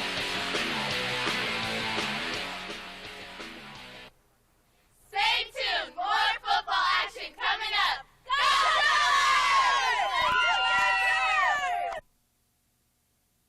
The second half just about to begin. Exciting first half, especially at the end there. It's 21-14, and the best news of the night for Stockdale is, number one, they're getting the ball. Number two, they're getting the ball with the wind in their back, which seemed to have been a good omen for them. Brian, Stockdale has battled back. You have to think they're pretty juiced right now. Oh, yeah. You saw them jog off the field. They're running, they're pumped up. They know they're back in the game. They know they have a proven quarterback, and now they found a running back, and the line is starting to come together and give them some time and some running room. So they definitely want to get this half started and put some pressure on the drillers. Matt Scott and Garrett Anthony deep for the Mustangs. It's going to be Garrett Anthony as we start the beginning of the second half. They fake the reverse. Here comes Garrett Anthony. And he works hard, but he got hit hard also. And it's going to be 1st and 10 at the 18-yard line, right around there for Stockdale. Once again, I'm sorry, Brian, go ahead. If you're just tuning in, Kern County, it's the first game of the year, 2002, for Time Warner Cable, exclusively on Channel 21. And don't forget, at the end of this game, we will have the Young Woolridge player of the game. A very special thanks to our major sponsor, Young Woolridge, and their dedication to local sports. Right now, they're going 2 receiver sides to the tight end side and 1 receiver into the boundary. Betty had a first good half. He drops back, rolls right, almost flips, unloads, has his arm hit, and once again, just a little bit behind him. Could have been caught, wasn't, and now it's 2nd and 10. I mean, right there, the throw's a little off, but you got to see Betty has a great arm. Even getting hit, he's able to put the ball where it can be caught. And unfortunately, Perez couldn't come up with the catch, and it's 2nd and 10. Different styles in quarterbacks between Betty and Francis, both effective. Betty looks more like your traditional drop back passer. Francis, obviously, the term athletic comes out, but just a different style. Here we go, 2nd and 10 on their own 18-yard line. Matt Scott in motion, and here comes the track star Ojukwu. He's got some wheels. This could be a race. Wow, he puts a nice move on, and that's some exciting football right there. That's nice. That is some good running. Francis Ojukwu going leg for leg with Daniel Varvel, which you call a D1 athlete. So It's exciting. A sophomore running out as a junior. And Ojukwu right here is going to make a nice cutback. This is where his vision comes into play. He makes a cutback on Francis, another cutback. Great and eyes. Right here, his speed's trying to get to the outside. But Varvel showing that he has some speed too, as he's going to take the angle and force Ojukwu to cut up. And right here, the other driller's coming to help out, but not before he gets a big gain and puts the ball in driller territory. For Varvel, it doesn't hurt being 5 inches taller, huh? Oh, no. 1st and 10 on the 49-yard line of the drillers. Oh, goodness. Ojukwu is Owacto, and a penalty flag comes out. Number 55 for the drillers. Desmond Early hit him very early, but there could be a little bit of smack going on. And once again, dead ball foul, unsportsmanlike contact. Move it 15 more yards. Well, once again, it could be early, but I know Coach Oliver has given him a nice earful over there. Desmond Early hit him pretty hard in the backfield, but Coach Oliver just walking him down the sidelines. And that's what he's telling him. He's asking right there, why? Why are we having that play? You just made a great play in the backfield. You're why giving a home ruin field team. And here it is right here. He's giving a little extra. Stay in there. You got to get up and get away, big fella. You got to get up and get away. I'm sure he's a nice kid and a good player, but that's a costly mistake. All of a sudden, it's 1st and 10 on the 36-yard line. Stockdale is very thankful that Mr. Early decided to do that. Garrett Anthony on the hand back around. One cut and he could be free. Oh, a nice running effort. Boy, I sure like that Anthony's running style. Yeah, and I'll tell you what I really liked about Anthony, the speed to elude the outside defender, but then he cuts it upfield and he puts that shoulder down. He picks up a couple extra yards. You see right here, he's going to take a little bit of a bend, outruns the outside backer right there. Now he's going to come up, and he's going to put his shoulder down and say, take this defensive back. Wow. You think that guy used to watch Walter Payton when he was a little boy? Man. 1st and 1 doesn't make a lot of sense on the scoreboard. Basically, it looks like 2nd and 1. Betty drops back. I believe the ball might have been deflected or had his elbow hit. Now it's 3rd and 1. Yeah, it looked like he had a little pressure right there. And it looked like, too, there might have been some miscommunication in the route. Because he was, even the guy hitting his arm, he was still throwing the ball to the out. and Nichols is cutting up field. So an interesting 3rd and 1 call. 9:51 left in the third quarter. We've just begun it. And, it's a pretty important call here since they're basically out of field goal range if they don't get this, and they'd get 2 chances to make one, basically. Ojukwu gets it, and he'll have the first down. That's excellent. Yeah, and I like that call right there. 3rd and 1, you just power up. You tell your offensive lineman, they fire out and hit somebody, and you let Ojukwu do his thing and pick up the first down.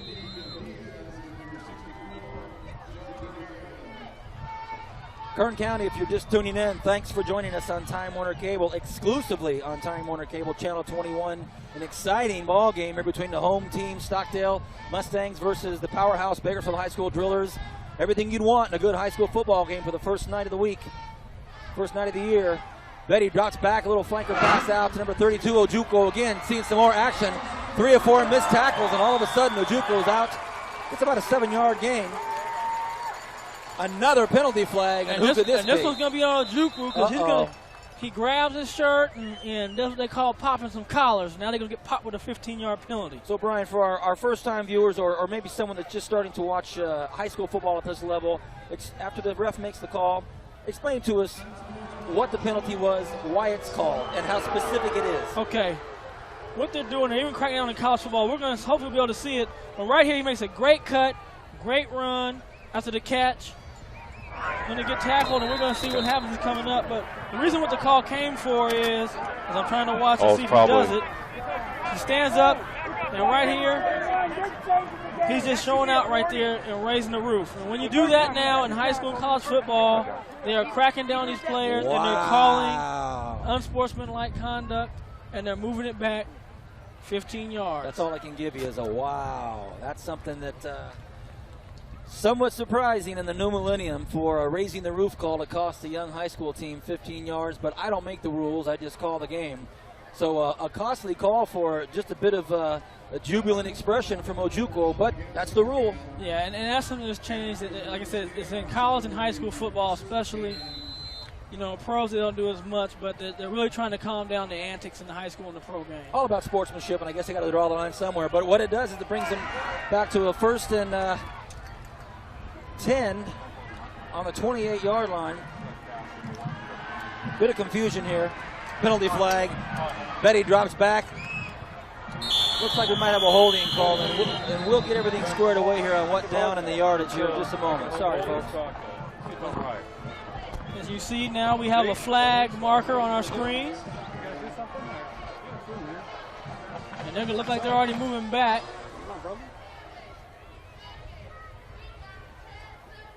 As we wait for the call, Brian, it brings up an interesting point. Ojukwu, if he doesn't get that 15-yard penalty, I know we're testing fate now, but if he doesn't get that 15-yard penalty, they have 3 more yards to get another first down. They keep the momentum, but as fate has it, it's like when you roll the dice one too many times, now all of a sudden we get a holding call, and they're back up to their own 38-yard line. You just never know. And, you know, in Vance, their run started off a BHS penalty on a kickoff, and then their offense is stifled off of 2 penalties on their end. So you can wrap up this word for the coaches in one word: frustration. Oh, yes. 1st and 20 for Stockdale. They're going backwards. Betty drops backwards, lets one fly, could be in trouble here, and fortunately escapes danger with 3 excellent speedy DBs for BHS, and it brings up 2nd and 20. You know, one thing again, and I said it earlier, you watch Betty, he doesn't have it, he throws it away. I mean, there's nobody that could have made a play on that one. You come back, you got 2nd down 20, just chunk. You know, you don't have to get all 20. Hit your little dump pass. Let Ojukwu do some work and try to pick up some yardage for you, or Anthony or Perez, the other guys who have been instrumental in this comeback. 2nd and 20, 8:50 left in the third quarter. Mustangs trying to overcome some of their own personal mistakes. You've got Ojukwu in the backfield alone, split sets on both sides. Betty drops back. Good form, fires it off.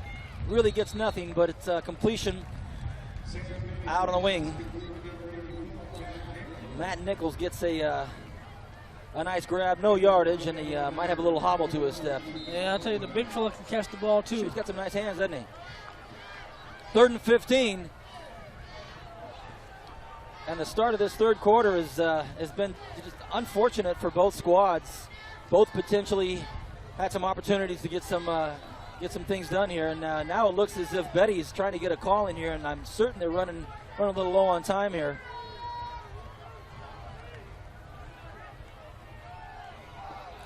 Matt Scott and Mark Perez way right. Betty drops back. Looks like it's going to be a motion here on the Drillers.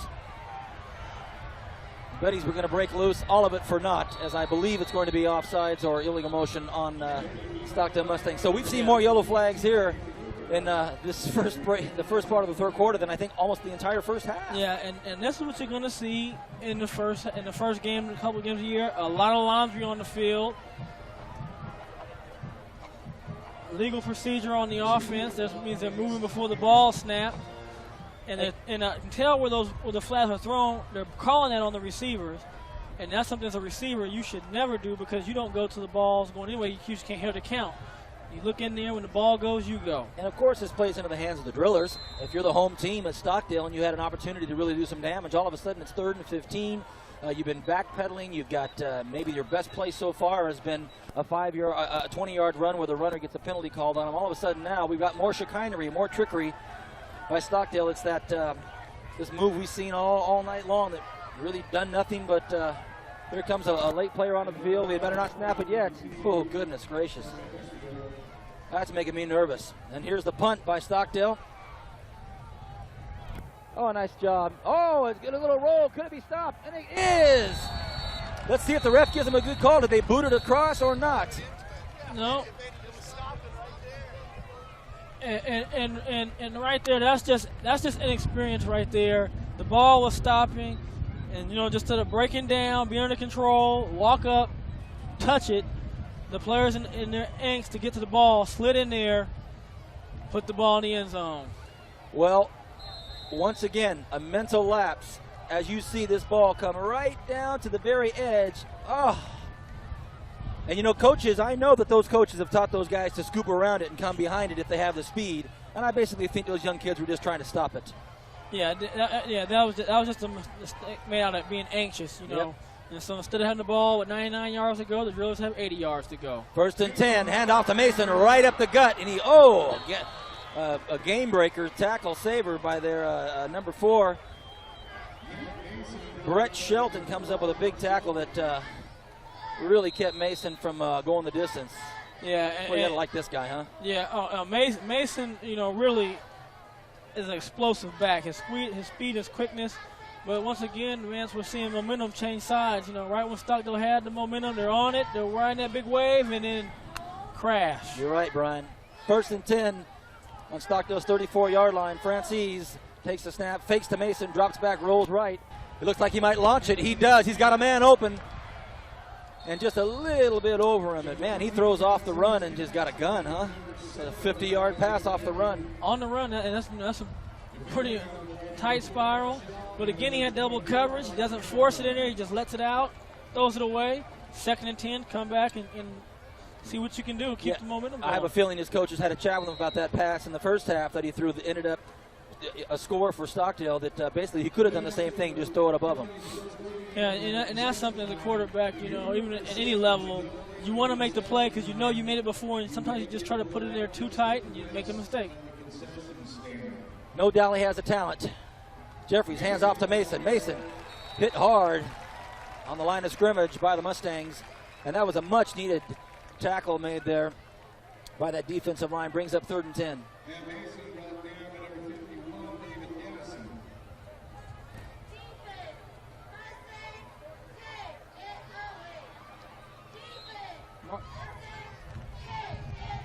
Let's go down to Mark Heffernan, the mentor of Time Warner Cable Football. Hef, what do you have for us? Well, Stockdale had a golden opportunity to tie this game up. They had that illegal procedure, holding penalty, then another penalty, and now their defense is trying to make it up to test 5:54 to play in the third, down by 7 points. A golden opportunity for the Stockdale defense to get back to the game.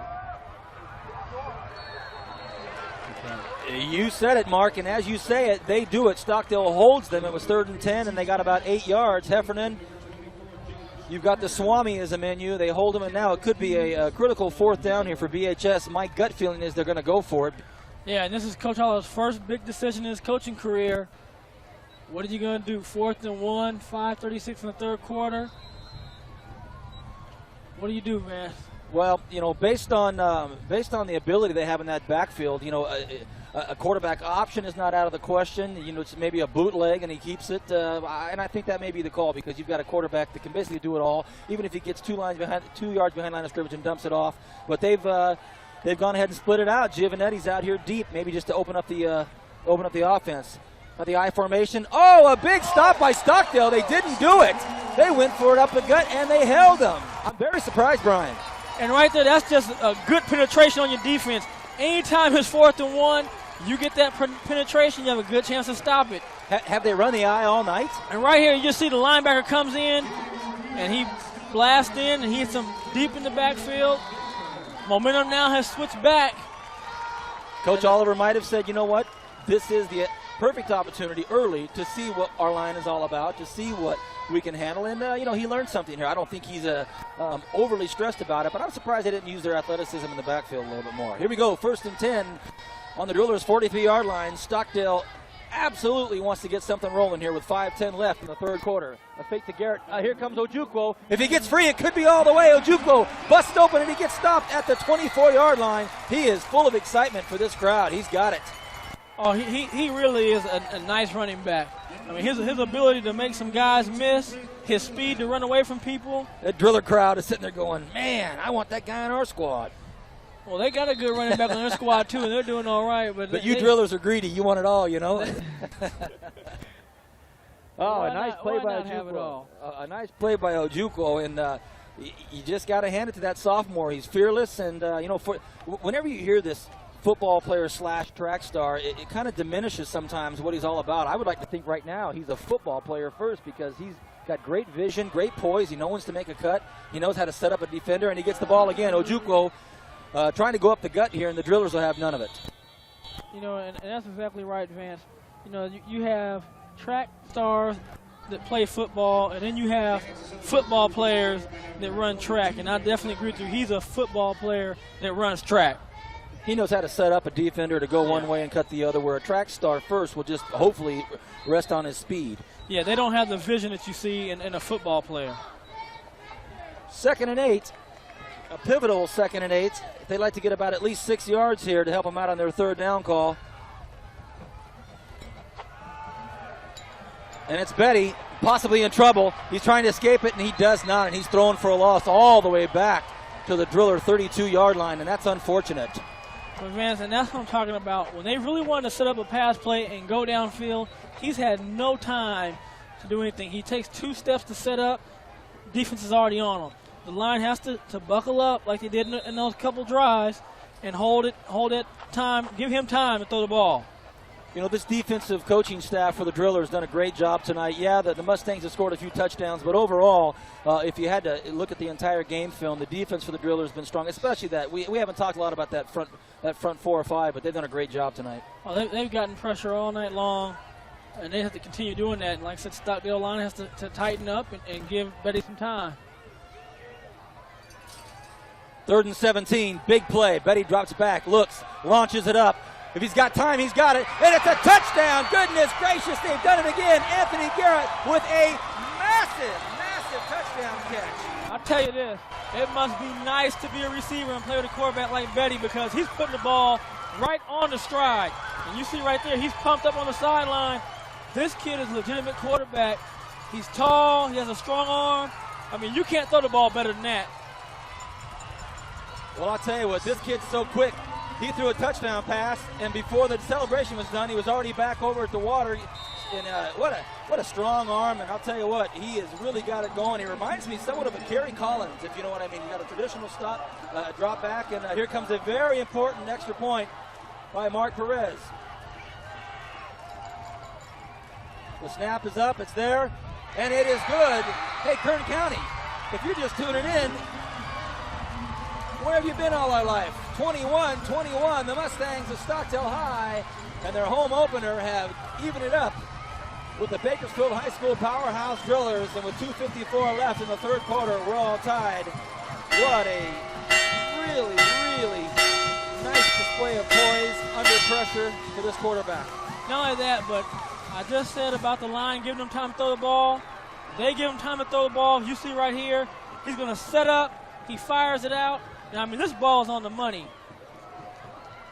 Nobody right on stride, touchdown. Look like playing pitch and catch at the park.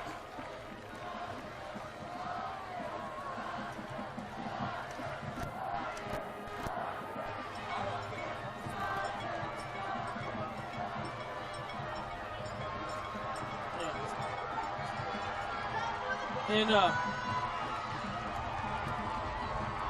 Vance right now, it's a tie ball game. Zero's like being 0-0. I'm speechless. I'm kind of looking around saying, well, out of nowhere, it's 21 up, and, you know, here we go. It's high school football at its best. Yeah. You'd have thought maybe 20 minutes ago, Stockdale struggling again, a couple penalties, they're backing up, they're in trouble. Boom. But that's what hurt them was the turnovers. They weren't playing bad football. They just had some turnovers. We had an interception return, and you gave them some short field positions. But, you know, in terms of playing a full field, they played good all night long. Daniel Varvel, as dangerous can be, gets hammered at the 30-yard line. Woo! Goodness gracious. He really, really took a licking, but I'm sure he'll keep on ticking. Oh, yeah, he is. We're going to see him right here. He gets into the wedge. You see him come off the edge. And Logan August puts him on his back. Dropped a September slam on him. That was nice. And that was a very good hit. Varvel pops up. Everybody's okay. And the Stockdale Mustangs are pumped up. Now, if I'm the Stockdale Mustangs, I want to put the pressure on Francis. This is first year as a varsity, the leader of this team, and make him beat you. That's a great point, Brian. Now it's all about pressure and being able to handle it. Mason's going to be run outside. We've got a penalty flag. And wow, Stockdale looks like they're fired up, and it possibly could be a holding. You say holding, Brian? Huh? I say holding. I say they're going to call a holding penalty. 2:41 left here in the third quarter, and it is a hold on the Drillers. So all of a sudden, Stockdale Mustang crowd is fired up. You can hear this all the way down to Ming Avenue. And if you're the Mustangs, you want to keep this pressure on the Drillers. Now, if you're the Drillers, you want to do what Stockdale had to do in the first half, is take a couple deep breaths, relax. You got a quarter and 2 minutes and 41 seconds to play.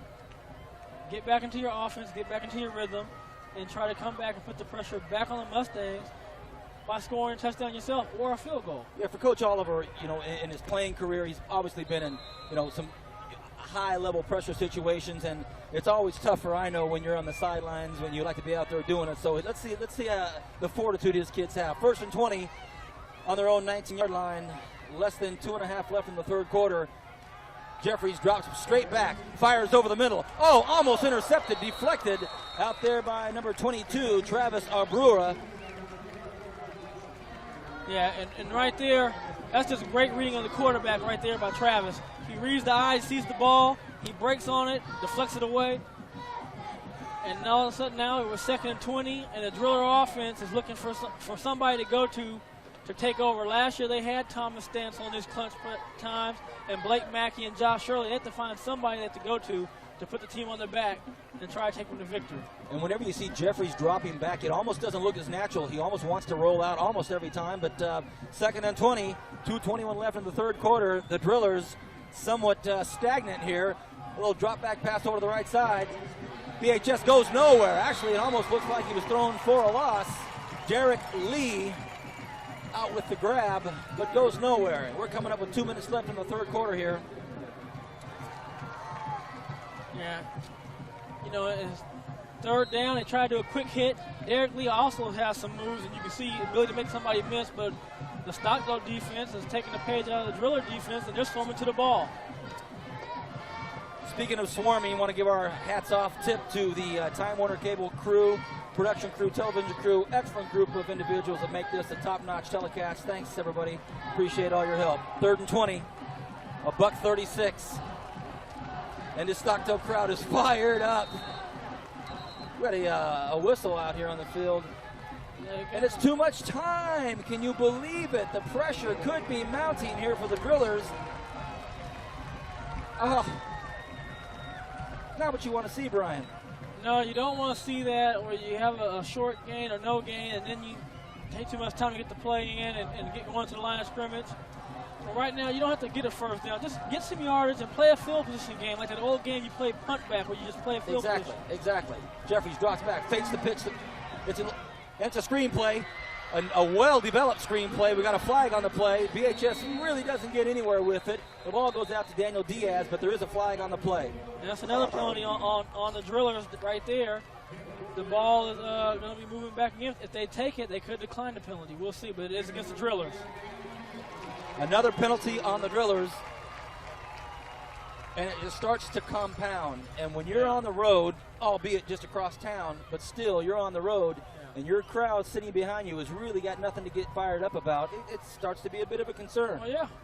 And, you know, at first it was the Driller sideline all animated. Now we hear the Stockdale fans going, you know, this is a tough call. Do you accept it or decline it? Fourth down, or do you just keep pushing them back and putting them close to the end zone? But they declined it, and they're going to see if the Drillers punt the ball, try some trickery.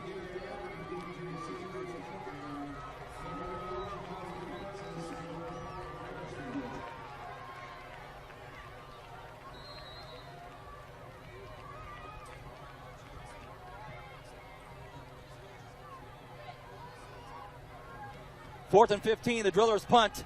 Kind of a wiggly wobbly punt. Garrett Anthony should pick it up, decides not to, wants none of it, decides to just let it drop. It'll be first and 10 on the 36-yard line. So we've got about a minute left in the third quarter here. Pretty interesting seesaw battle here. It's 21-21. And let's go down to Heffernan to see what he's got for us. Marcus. It's an important service for the Stockdale High offense led by Sam Betty. The defense did the job, forced BHS into some mistakes, mental and physical mistakes. Stockdale has the Drillers right where they want them. Vance. Mark, we're back. Appreciate that, Hef. First and 10. Stockdale. Ojukwu gets the ball, and he's hit hard and heavy. And I have a feeling, Brian, that the defensive coach. Oh, whoa. Extra high, another penalty. Here we go. The whistle blows. You got to stop play when the whistle blows. That just comes down to discipline. Every player out there, your emotions are going. They blow the whistle, let the kid go. Play's over, dead ball. Another dead ball foul. So, Brian, here's the play here now. Now I want to. The whistle is blown here. Just let go. You didn't drag them down. You let go. And you know, doggone it, the referee's about a half a foot away. You know. Yeah. Yeah, I mean, that's. I think the ref would have been under some pressure. I mean, they hit the guy in the elbow, you know. Well, we're joking, but it's no joking matter for the Drillers right now. All of a sudden, the ball's on their side of the field. It's first and 10, and they're just giving the Stockdale Mustang chances that they really shouldn't be giving. First and 10, 48-yard line of the Drillers. One man in the backfield. We're used to seeing that. Ojukwu, he gets the ball. Gets about a 5-6 yard gain. You know, and he is one of those real special high school backs. As you can see his vision, he just goes out, he sees a hole, he slices back, moves forward, and picks up yards when it seemed like he couldn't have got anything, man. 2nd and 7. The play's being brought in by Nick Cope. We're coming down to the end of the third quarter. 17, 16, 15 seconds ticking off. They'll get one last play before we go into break. Strong right side set. Garrett Anthony goes into motion.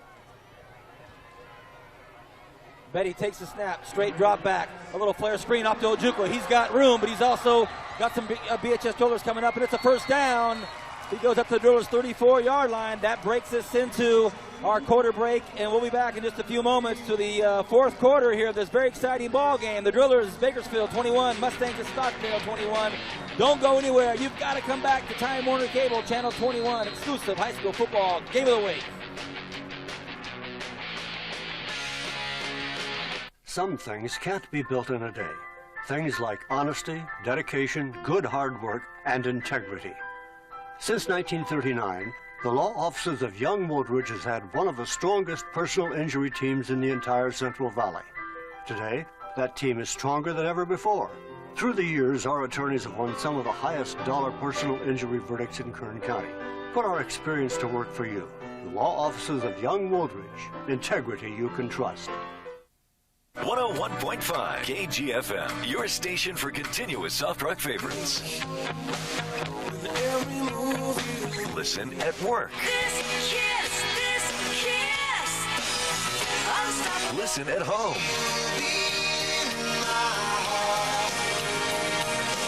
Listen in the car. The artists you know, the songs you love. 101.5 KGFM.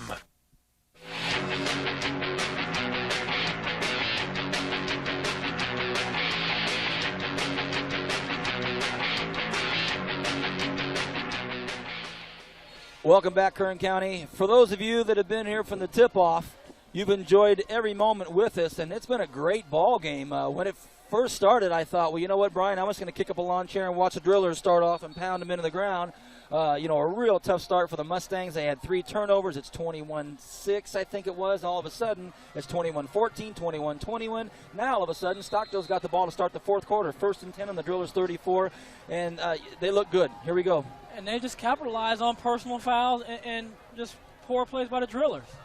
Another fake off to Garrett Anthony, and Ojukwa's got some power and goes up to the middle to the 22-yard line.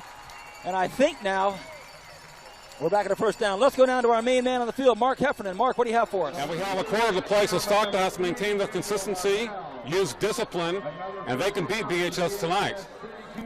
But it's the key is a mental approach to the game of the fourth quarter. Heffernan, you couldn't be more exact, and I saw you down there hanging out there with the huddle in between the quarters between the Stockdale coaches and the players, and I'm certain that that's what they were telling them. Fellas, you guys have it in the palm of your hands right now if you want to take control and seize the opportunity. I don't know. 1st and 10, the Mustangs knocking on the door. Mason in motion. Ojukwa again. Ojukwa battles. He's tough. He might break away. He gets brought down at the 1-yard line by Trevante Francis. And we are seeing a breakthrough player at his sophomore year. Yeah, he's having a breakout game. It's game of the week, first game of the season, and he came to play. His ability to run in between the tackles is what really is amazing. He's shifting in the hole, it makes a guy miss, powers through a tackle, and now he's knocking on the door. 21-21's the score. 1st and goal. Stockdale gives the ball to Ojukwa. Who else? Touchdown. Stockdale Mustangs. Ojukwa answers the call. And not only was Ojukwa being big and Betty, but you got to give the offensive coordinator and their staff of the Stockdale Mustangs some credit because they've stayed consistent with what they wanted to do in their ball game. They never left their game plan, even when they were down 21-0. They just continued to stay with the game plan. They established the running game over the passing game, and they've continued to go. Well, head coach Dave Boyd, I haven't met him personally. You happen to know him. He is the running backs coach. No surprise, the head coach making the call. And here's an important extra point by Mark Perez. There's the snap. And it's good. 28-21. Stockdale Mustangs feeling good, but hey, let's get serious. There's 10 minutes, 57 seconds left. And again, Coach Oliver, you get your kids and you talk to them and say, hey, this is what it's all about. It's Friday night, your game of the week. You're down 7 points. You want to be a great Driller team. This is what you have to go through. You have to be in these games and make these. And now you have to come back and show that you deserve to start your legacy off in that same manner as the other teams before you. Well, Coach Boyd just looked up here to the announcers booth or whatever we're standing on top of, and he gave the coaches up here a Big 10. I'm not quite sure what that meant, but there's a lot of good vibrations taking place with the coaching staff on the field and the play callers up here on the sports broadcaster stand. This is exciting stuff here, Brian. And this is what high school football is all about. 2 teams, 2 coaches, teams prepared all year long for this. And a battle of 28-21, and we're that close, of a game after having a game where it looked like it could have been a blowout. But we both noticed that the Stockdale players never got down. Even when they were down 21-0, they continued to be upbeat. And it's a mentality that Mark referred to earlier that the game is all about. Well, Brian, you brought up a very good point early on when they were down, I think, 14-0, and you had said at this young age with these guys, it's so important to keep them up. Don't let them get down, especially not the first quarter of the first game of the year. This could set the tone for the Mustang season all year long. Because, Mustangs pull this game off, this is going to give them confidence against Centennial, who's been their nemesis in the league. You know, they haven't been able to just bust through the hoop and beat them yet. Here we go.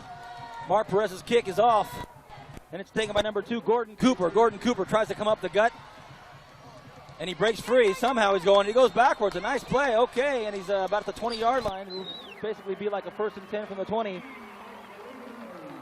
Well, we spoke earlier of a very famous alumni from this high school who 2 nights from now will be taking the snaps in easily his most important game of his career, David Carr. I think if David Carr was watching this game tonight, he'd be pretty stoked to know his Mustangs are playing pretty tough tonight. Yeah, you know, especially against an opponent like the Drillers right here. I mean, to have your former high school up 28-21, you know, and a team that's trying to gain some respect in the city. Against the first meeting ever against the Drillers. First meeting ever. 108-year-old team. You know, who wouldn't want to be 1-0 in that series? Here we go. Important drive for the Drillers, for their confidence and for their scoreboard. It's 1st and 10 on their own 25-yard line. Jeffries hands off to Mason. Oh, I'm sorry, Daniel Diaz. Gets about a 5-yard gain right around there. 4-yard gain. You know, and right now, I like that. I like that call. You know, you got plenty of time left. You don't have to panic and pass the ball. Establish your running game. The running game only allows your passing game to have freedom to throw the ball. You know, when you're running game, say that again. The running game allows your passing game to have freedom to throw the ball. You can make completions because when you're not running the ball good, I don't have to worry about you beating me on the ground. I can just key on the passing game and blitz you and cover receivers. Got it. Here comes Jeffries. A nice fake to the outside. And he gets brought down about the 34-yard line, about a gain of 4. He's going to be about 3 yards short, I believe. And right there, Trevante Francis did what you thought they might do on that 4th and 1 is go to the option and use his athletic ability, because now you got 2 threats. You got the quarterback and you got a running back that's equally as potent. And that big tight end blocking for him on the corner over there. And once again, for the first time telecast for myself and Brian working together, there's a lot of names out there on the field that I haven't brought to you, most notably the offensive line, defensive line. I haven't called out a lot of those names as we go through the telecast this season. I'll make a point of it. But, hey, fellas, great job tonight up there where they're slapping helmets around. A broken play, Jeffries makes something out of it and actually gets a nice run and a 1st down, so that natural ability takes over. Yeah, and again, the Driller coaches aren't panicking. They're just going back to what traditional Driller offenses do, and that is run the ball right there. It's a broken play. He misses the handoff. Somehow it's confusion. He doesn't panic. He sits back and makes a play out of nothing. I expect big things from that kid this year. Yeah, Francis is going to really, I think, in the end of the year, really be a super quarterback. With his ability to run and a strong arm, he's going to be something to look forward to in the season. Francis with the option pitch. Oh, here comes Mason. He's got nothing but daylight. Oh, goodness, and the fumble on the play. Oh, and picked up back by the Drillers. Whew, goodness. Ryan Giovanetti at the right place at the right time, and I guess it's the luck of the Italians. He just dropped on it and got it. That was right here, because Mason's getting ready to roll up to the house right here, and he just kind of slips, runs to his own man, the ball pops out. Goodness. And Ryan Giovanetti is right there, and he picks up the ball, because if Mason would hit that sideline, I think he was gone. And by the way, all you Driller fans watching, I didn't say "oh" like I was upset that they didn't get it, but I got all these Stockdale guys up here on the booth with me. I want to be able to get down after the game, and get to my car. 2nd and 3 on their own 48-yard line. Jeffries gives it a good look and hands it off to Mason. Mason, he just bolts through the middle, picks up a 1st down. If he gets loose, it could be trouble, but he's brought down.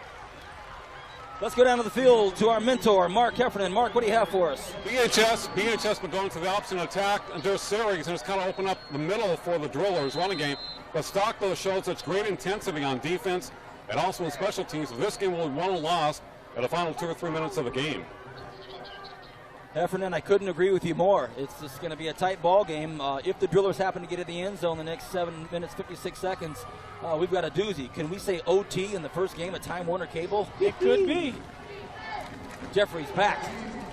A beautiful form, lost it up there. Oh, goodness, and it looks as if Josh Carter really wasn't aware that it was coming to him, and it just was a nice, beautiful spiral. Yeah, no, nice, beautiful spiral. It was right on the money. Exactly. If the receiver was able to find the ball. Just like you said, he got confused, didn't know where he was at, or couldn't find the ball. But that ball was right there to be plucked out of the air and make a big play. Wow, unfortunate. You got the Drillers coaching staff just kind of going, ugh. But Vance, you see how the running game creates space in your passing game. You see no pressure up there. He has all time to throw the ball. And look at this throw. Beautiful throw, just unfortunately they couldn't connect. Communication wasn't there. 2nd and 10. Drillers on the Mustangs' 43-yard line. Josh Carter in motion. Jeffries fakes the handoff. Another option out to Mason. Mason's got that burning speed, but Stockdale most definitely has it covered, and it's actually a no-gainer back on the 40-yard line. Nice defense. Yeah, that was. Mason wanted to come out and get to that sideline, but that corner did a good job of holding position, fighting off the receiver, allowing the linebackers to flow underneath and make the play. Did you like playing offense better or defense better, Brian? Oh, well, BHS defense, because we didn't throw the ball much in offense. So defense was the thing to play for us. And you know, fortunately, we had a really good defense. Speaking of good defense, the Mustangs are holding their own in the second half. It's 3rd and 7. A very important play for the Drillers. Jeffries fakes the handoff, rolls left, and oh my goodness, he's brought for a big loss. Oh, wow. And that's what you call getting pressure. You shoot through the gap. Ryan Decker comes up with what I believe to be the biggest play of the game so far, and I don't want that to sound hype, but that was 3rd and 8, and they needed a big play. And I believe he was also the player that made the play on the 4th and 1 play. So he does a good job of blitzing those gaps and making huge plays. But right now that Driller offense is having a tough time moving the ball against the Stockdale defense, which they really haven't driven the ball on them all night long. 4th down, Jeffries boots it. Maybe we'll get a lucky bounce for the Drillers, and we do. We get a nice bounce for the Drillers, and he lets it get down to the 3-yard line. Wow, that's exactly what the Drillers needed right now. A nice, fortunate break with a ball bounce. And we saw the Stockdale Mustangs slide in and hit the ball, and this time we see the Drillers walk around and tap it down. Absolutely. Well, Kern County, for those of you that have been here from the beginning, we certainly appreciate your loyalty and sticking with us all night. I'm certain that you know you've got your time's worth tonight. 28-21 is the score. The Mustangs are up by 7 on their home turf here. And here we've got a situation where Stockdale's deep in their own territory. Obviously, you don't want a snap not to go well or a handoff to not go well. I doubt they'll be throwing any type of low-end pass right here. You got to really take care of the ball down here. Well, I think right now you give it to your workhorse, Ojukwu, and you give it to him, let him go. Want to chew that clock up. Oh, it's a quarterback sneak. Not a bad call. Give yourself a little breathing space. So Betty moves it up here to nothing. Gets about 3 or 4 yards, and like you say, gives him a little room. We're below 6 minutes. Wow, who'd have thunk? And that clock is running. As long as you keep that ball on that ground, you don't put it in the air, the clock is ticking. And like you said, the clock right now is the enemy of the Drillers. As they set up for this next play, right down here in front of us on the Stockdale sidelines, you've got the coaches really going over heavy duty on their chalkboard saying, hey, fellas, when we get back out there in defense, you guys have done a great job, but look out for this, look out for that. And this is one thing that we saw Stockdale do last year that I really like. This is exactly what you do when you go to the next level, college and pro. You come on the sideline, you game plan for the next series. Ojukwu doesn't get anything. You're watching Time Warner Cable's exclusive coverage on Channel 21 of high school football game of the week. Couldn't ask for a better first game of this 2002 season. I'm Vance Palm, and I'm with Brian Adams up here at the booth, and down on the field, Mark Heffernan. Talk about a game you want to buy right off the bat. 661-322-1941. Grab this tape, because if these 5 minutes roll off without anything changing, it could be the first defeat for the Drillers against the Stockdale Mustangs in the history of their series, because it'll be 0-1. So grab this tape if you can get it. 3rd and 7. Betty drops back. A little rifle pass, nothing going. It didn't even look as if Nick Cope knew it was coming to him, and he probably could have caught it. Never looked, and that's the danger when you throw those passes like that to the outside. Could have been a tie ball game. If that defensive back or the ball hung up a little longer, the defensive back got a better break, it would have been a tie ball game. But that was an important play for the Drillers right there, because they have not really been able to drive the ball 80 yards against the Stockdale Mustang defense. But they have been able to go on a short field and take advantage. You see right there, miscommunication. Corner just couldn't get a good enough break. Ball was thrown with enough zip on it, it wasn't going to hang. And now you got to punt, and you got to be careful that you do handle the ball securely and punt it away. 4th and 7. Mustangs punting out of their own end zone. Decent punt, not too much. Derek Lee fields it on the 35-yard line. If he gets free, that's trouble. He gets held up at the 23-yard line. Not a real long punt, and all of a sudden the Drillers are going to be knocking on the door their very first snap. And sorry about that. No, go ahead. But that's why that defensive series was so important for the Drillers, to make sure they punt it. You got 4 minutes and 29 seconds left.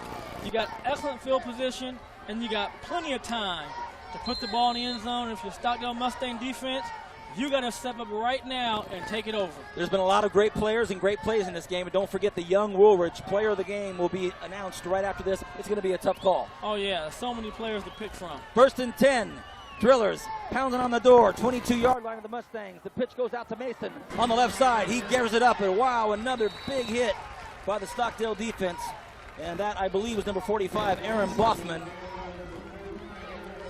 You know, fans, and these young kids have been hitting tonight. I mean, these Yeah. linebackers and safeties on both teams, they're coming up and they're closing out on these running backs when they're getting the chance, and they're putting some plastic on them. You know, correct me if I'm wrong. After after the first couple of quarters of your first game, the hits start to kind of feel normal, and they start to get kind of, here we go. I'm ready to hit now. 2nd and 8.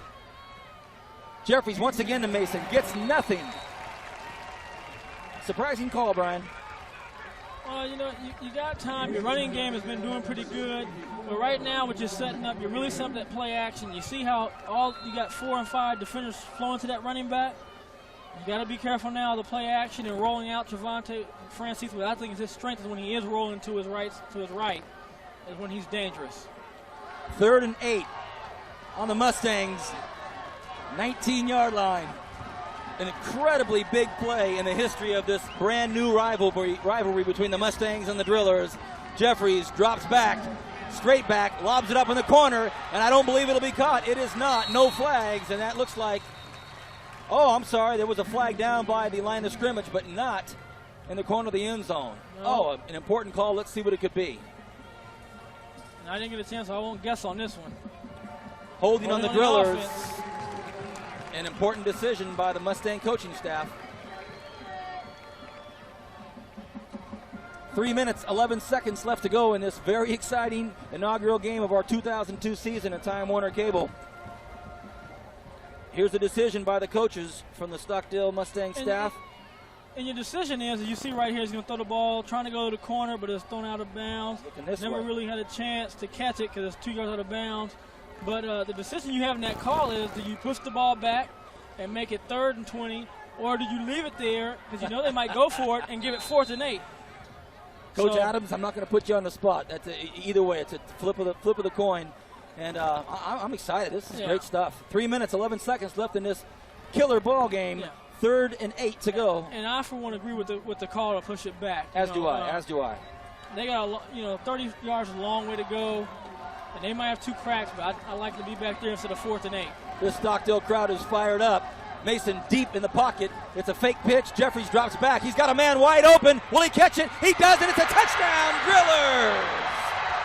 Derek Lee with the biggest catch of his high school career so far. It's 27-28. And that's Derek Lee's second touchdown. He recovered the fumble off Harvell for a score, and right to the post.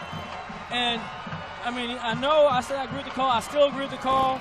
You had the defense in the position, and Shelton just couldn't make the play. He had a chance to make it, and he missed, and Lee caught it, and we're looking at a chance right now where the game could get tied up. 3 minutes, 3 seconds left to go in this ball game, and just as I suspected, a timeout by the Bakersfield High School Drillers. Could they be thinking 2-point conversion? Well, I think they had a guy not get on the field in time, so they just didn't want to get the ball moved back, and they called here's our touchdown. But right here. Look at the poise. That's a post pattern. He throws a nice ball, and you're going to see Shelton just didn't go for the ball. He goes for the ball, knocks it away. Who knows what can happen? And, people might sit at home and say, well, Coach Boyd shouldn't have pushed it back. But I don't agree with that because on 4th and 8, you're going to get the same kind of pass play thrown anyway. I just think it's a big-time play. Yeah. It's going to be thrown anyway. Head Coach Oliver comes out, talks to the fellas, and says, hey, here we go. We had to call a timeout because there weren't enough guys in the field. Not what I wanted to do. Let's shake it off. Very, very important play. I had, naively thought they might be going for 2 just to kind of put it away, but I guess there wasn't enough guys in the field. Yeah, one of the linemen, I can't see what number he was. I think it was 53. He was waving in for a guy to come in. He never got out. And you don't want to move the ball back. Take your time out. You had 3. Smart play. set up, calm everybody down, kick it through the uprights, and play some defense. So Nathan Francis, in the first game of the season, got a little pressure on his shoulders. This to tie the ball game at 28-all with just over 3 minutes left. There's the snap. Here's the kick. And it is no good. Oh, my goodness. Kern County, can you believe it? He's wide left to make it a 28-27 ball game. And you are looking at absolutely the most shocking stand for Bakersfield High School that I think you could ever expect. And their 108-year history to start off the first game of the 2002 season to be up 21-0. All of a sudden, it's 28-27. Let's go down to Mark Heffernan to give us some semblance of the field down there. Heffernan. Well, Vance, I agree with the fact that BHS went for the single point, but unfortunately it was pushed wide left. So I think it was a good call to go for the single point, but unfortunately they're down by 1 with 3:03 to play, so the defense has to come up big, force a turnover, or cause Stockdale to go 3 and out to have a chance to win this game. Vance. You called it. We need a big play by the BHS defense. And I don't see OT now. It's going to be awful hard to be OT now. Yeah, somebody's going to win the game. You know, whether it's Stockdale holding on the last 3 minutes or the Drillers somehow getting a turnover or punt and scoring real quick. But I'll tell you, right now, Coach, always another dilemma. Do you onside kick it? You got 3 minutes left, 2 timeouts. Stockdale set up for an onside. I don't believe they will. I say you kick it all the way back. I just don't believe that they will. And then you got 2 timeouts. You go 3 and out. That's what you do. Use your 2 timeouts and try to put some points on the board. You only need a field goal to win. If you're the Stockdale Mustangs, you get the ball, you get 1 first down, and then you run the clock out on them. Well, Francis Ojukwu is at the 30-yard line, and it surprises me that he's that far forward. Now, I'll tell you a play that Michigan used to run is they would pooch it over and try to run that guy on the sideline down and catch it 20 yards down the field. Well, Kern County, it couldn't be more exciting. It looks like he's going to boot it, and he does. Oh, goodness. I hope it doesn't catch some funny little bounce, but it does roll out of the end zone. So it'll be 1st and 10 on the 20-yard line. Hey, Kern County, if this is a football game you want to see again, you can do that by calling Time Warner Cable to order this football game. It could go down as our own Time Warner Cable Classic. So I'd like to have you order this. Area code 661-322-1941. Can you imagine having this classic? You couldn't have had more drama in the first game. Wow. We've had penalties. We've had turnovers. We've had big touchdowns, passes, interceptions. And now we come down to the final 3 minutes. And again, if you're Drillers, you lock up, you go 3 and out. If you are the Mustangs, you grind it out, you get your first down, and you end the game. Ojukwu up the middle, and I happen to think the Drillers are going to expect this quite a bit, and the clock's got to come through. 2 minutes, 50 seconds left in this really, really cool ball game to start off our season on Time Warner Cable. We do have a Stockdale player down, so we have a stoppage of play. And we'll see who that is in just a moment. And too bad, a player had to get hurt because that stopped the clock. But the Drillers beat on play 1, the Drillers won that one. 2 minutes, 44 seconds left in this ball game. The Stockdale Mustangs hosting the Bakersfield Drillers for the first time in their history are leading by 1 point with less than 3 minutes to go. We're going to go down to the man that is sidelines on the Stockdale sidelines, right in the middle of it all. Heffernan, what do you have? Well, at this point, you don't want a clock stoppage at the Stockdale High School with number 77 down there. And unfortunately, there was an official's timeout, and apparently one of the players is walking off the field. But at this point, 2:44 to go. Stockdale up by 1. They want to use up some of the clock. We'll see what happens. Thank you, Hef. Grant Wells up on his own, walking off. Big kid, 6'5", 290. He's a junior. He'll be back next year, and he'll be back next week. He'll probably be back this game. 2:42 left in this ball game. Stockdale up by 1. Want to talk about a great job. How about Sam Betty? He's really hung in there and led this team to an unprecedented 28 straight points that have really mattered a lot. Great job of the receiver not going out of bounds right there. You know, Matt Scott almost looked like he was going to run out, and then that little bird in his head said, "What are you doing?" He did a good job of getting out of bounds. Now, I know you got to get a first down, but that's a risky play throwing the ball because if it drops, the clock stops. But it paid off. They've gambled a few times and they've won. And right now, they've got to get this first down because if not, the Drillers have 2 timeouts left and a good punt return puts them in prime position to try to make a choice to get an end zone, to get 3 points on the board. 3rd and 4. Biggest third down of Stockdale's very short history here as far as playing these Drillers. Ojukwu breaks it up the middle, gets the first down that they've been looking for.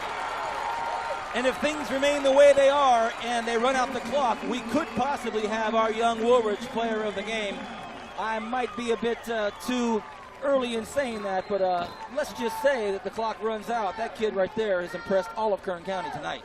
Well, I think if that is the case, you know, Betty had a great game, but let's give it credit where credit's due. Ojukwu in that line has controlled the tempo of the game, and they've allowed that passing game to be potent and strike the Drillers. Couldn't agree with you more. Betty's played a great game, and just as we expect a lot from Francis, I think we know that Betty's going to prove to all of us he's a great quarterback. 1st and 10, Stockdale has the ball. They hand off to Ojukwu, and as the clock ticks down, we're coming up on 1 minute, and it looks like the Drillers will call a timeout. Brian, as a former Driller, very close friend of Coach Oliver, person that played with him, graduated with him. A lot of hype in the newspaper, a lot of hype with him getting this job. Started off with a bang. Any idea what's running through his mind and his gut right now? The only thing I know, he's a competitor. What's running through his mind right now is get a turnover somehow, let's get the ball, and let's compete to the end. If we can get a chance to stay in it and win it, then we can. If not, you know, he's going to go back to the drawing board. And, you know, he's been real cautious how he's talked about his team, too. You know, he's told people we're rebuilding. We're trying to do some different things. We have a lot of gray area in our team. And I think, you know, there's still 9 more games to play this season. So this is not going to be a kill-all to his season or to his team, but it will give him something to work on and practice on to make them better when they get to face their league opponents. Well said. Brian Adams, thank you. 2nd and 10, $1:05 left in the ball game. No one's in motion, no gambling. Betty, broken play, scrambles, tries to get loose. He might make an outrun of this, and he turns up the field. Look at this. Betty actually makes something of it, but he goes out of bounds. Out of bounds, though. Stop the clock, and so they don't have to use a timeout. I guess when you're a QB and you're running down the field and this big linebacker's coming out of you, sometimes you say, "Wow, I want to save my ribs." And Betty hit his helmet too just now, realizing what he did. So immediately. You know, again, I mean, that one thing is not going to do anything to his game. Yeah. Exciting stuff. 56 seconds, 3rd and 4. Very big play for the Mustangs. It's not over yet. How dare we speak of player of the games when his game's not over. Betty hands off to Ojukwu. Ojukwu's trying to get outside. Does he get out? No. A big play by the Drillers. They hold him up. It's a dead ball. There is not a fumble. Will there be a timeout called by the Drillers? Too much time off the clock. Okay, one ref has stopped the clock. I'm not certain why. This could be a measurement right here. This could be it. Measurement timeout. Sorry for the confusion. I was expecting the clock to keep running because I saw no timeout signal, but there's been a measurement stop. Well, if we can get this from our fantastic Time Warner Cable crew, we'll find out exactly if this is a first down or not. And watch this play right here. Ojukwu's going to bounce out and run. Varvell's trying to make the tackle. He's pulling on. Ojukwu's pushing for that first down. Big play. He stayed and fights. Kern County, here's our biggest measurement of the year so far. Oh, my goodness gracious. This could be. He could be an inch short, or he has it. He has it. He has it. Ladies and gentlemen, boys and girls of Kern County, you're talking about the most important 2 inches.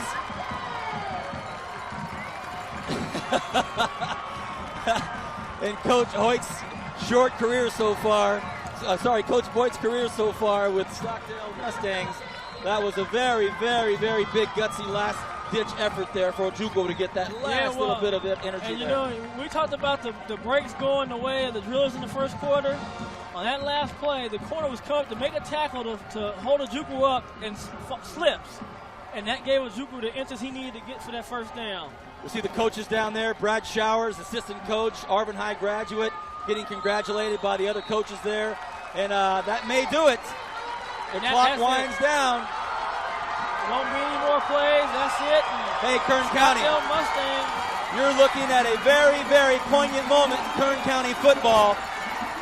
Stockdale Centennial, the first time ever that they played the Big Blue of Bakersfield High School, pull off a stunning come-from-behind victory, 28-27. It's official.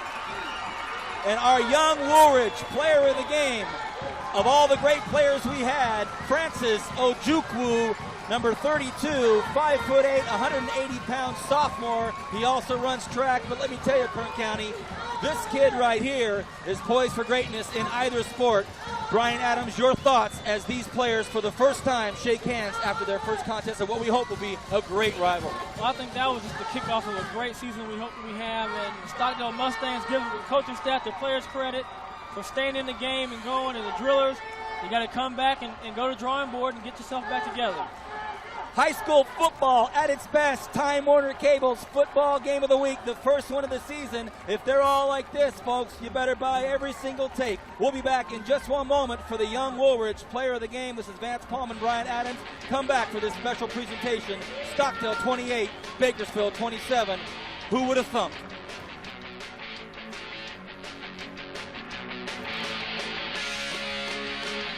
People everywhere are choosing digital cable over satellite and adding Roadrunner high-speed online, all from Time Warner Cable. Let's find out why. One call gets it all, Doc. I watch great TV, rain or shine. That's really entertaining. I'm on the internet in a nanosecond. That's really fast. And I can do them both at once. That's really amazing. Another day, another miracle. Call Time Warner today for special savings on digital cable and Roadrunner. Call now. 101.5 KGFM, your station for continuous soft rock favorites. Listen at work. Listen at home.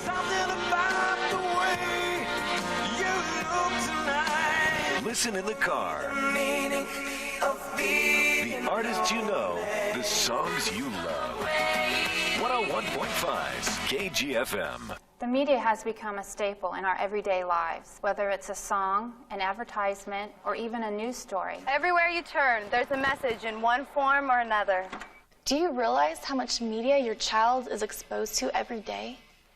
And everything your child sees and witnesses affects them. It's time to take action and become involved in what messages your child comes in contact with. Filter out the negativity and let these messages be positive. It's up to us to shape their future. Let it be a happy one. Some things can't be built in a day. Things like honesty, dedication, good hard work, and integrity. Since 1939, the law offices of Young Woolridge has had one of the strongest personal injury teams in the entire Central Valley. Today, that team is stronger than ever before. Through the years, our attorneys have won some of the highest dollar personal injury verdicts in Kern County. Put our experience to work for you. The law offices of Young Woolridge. Integrity you can trust.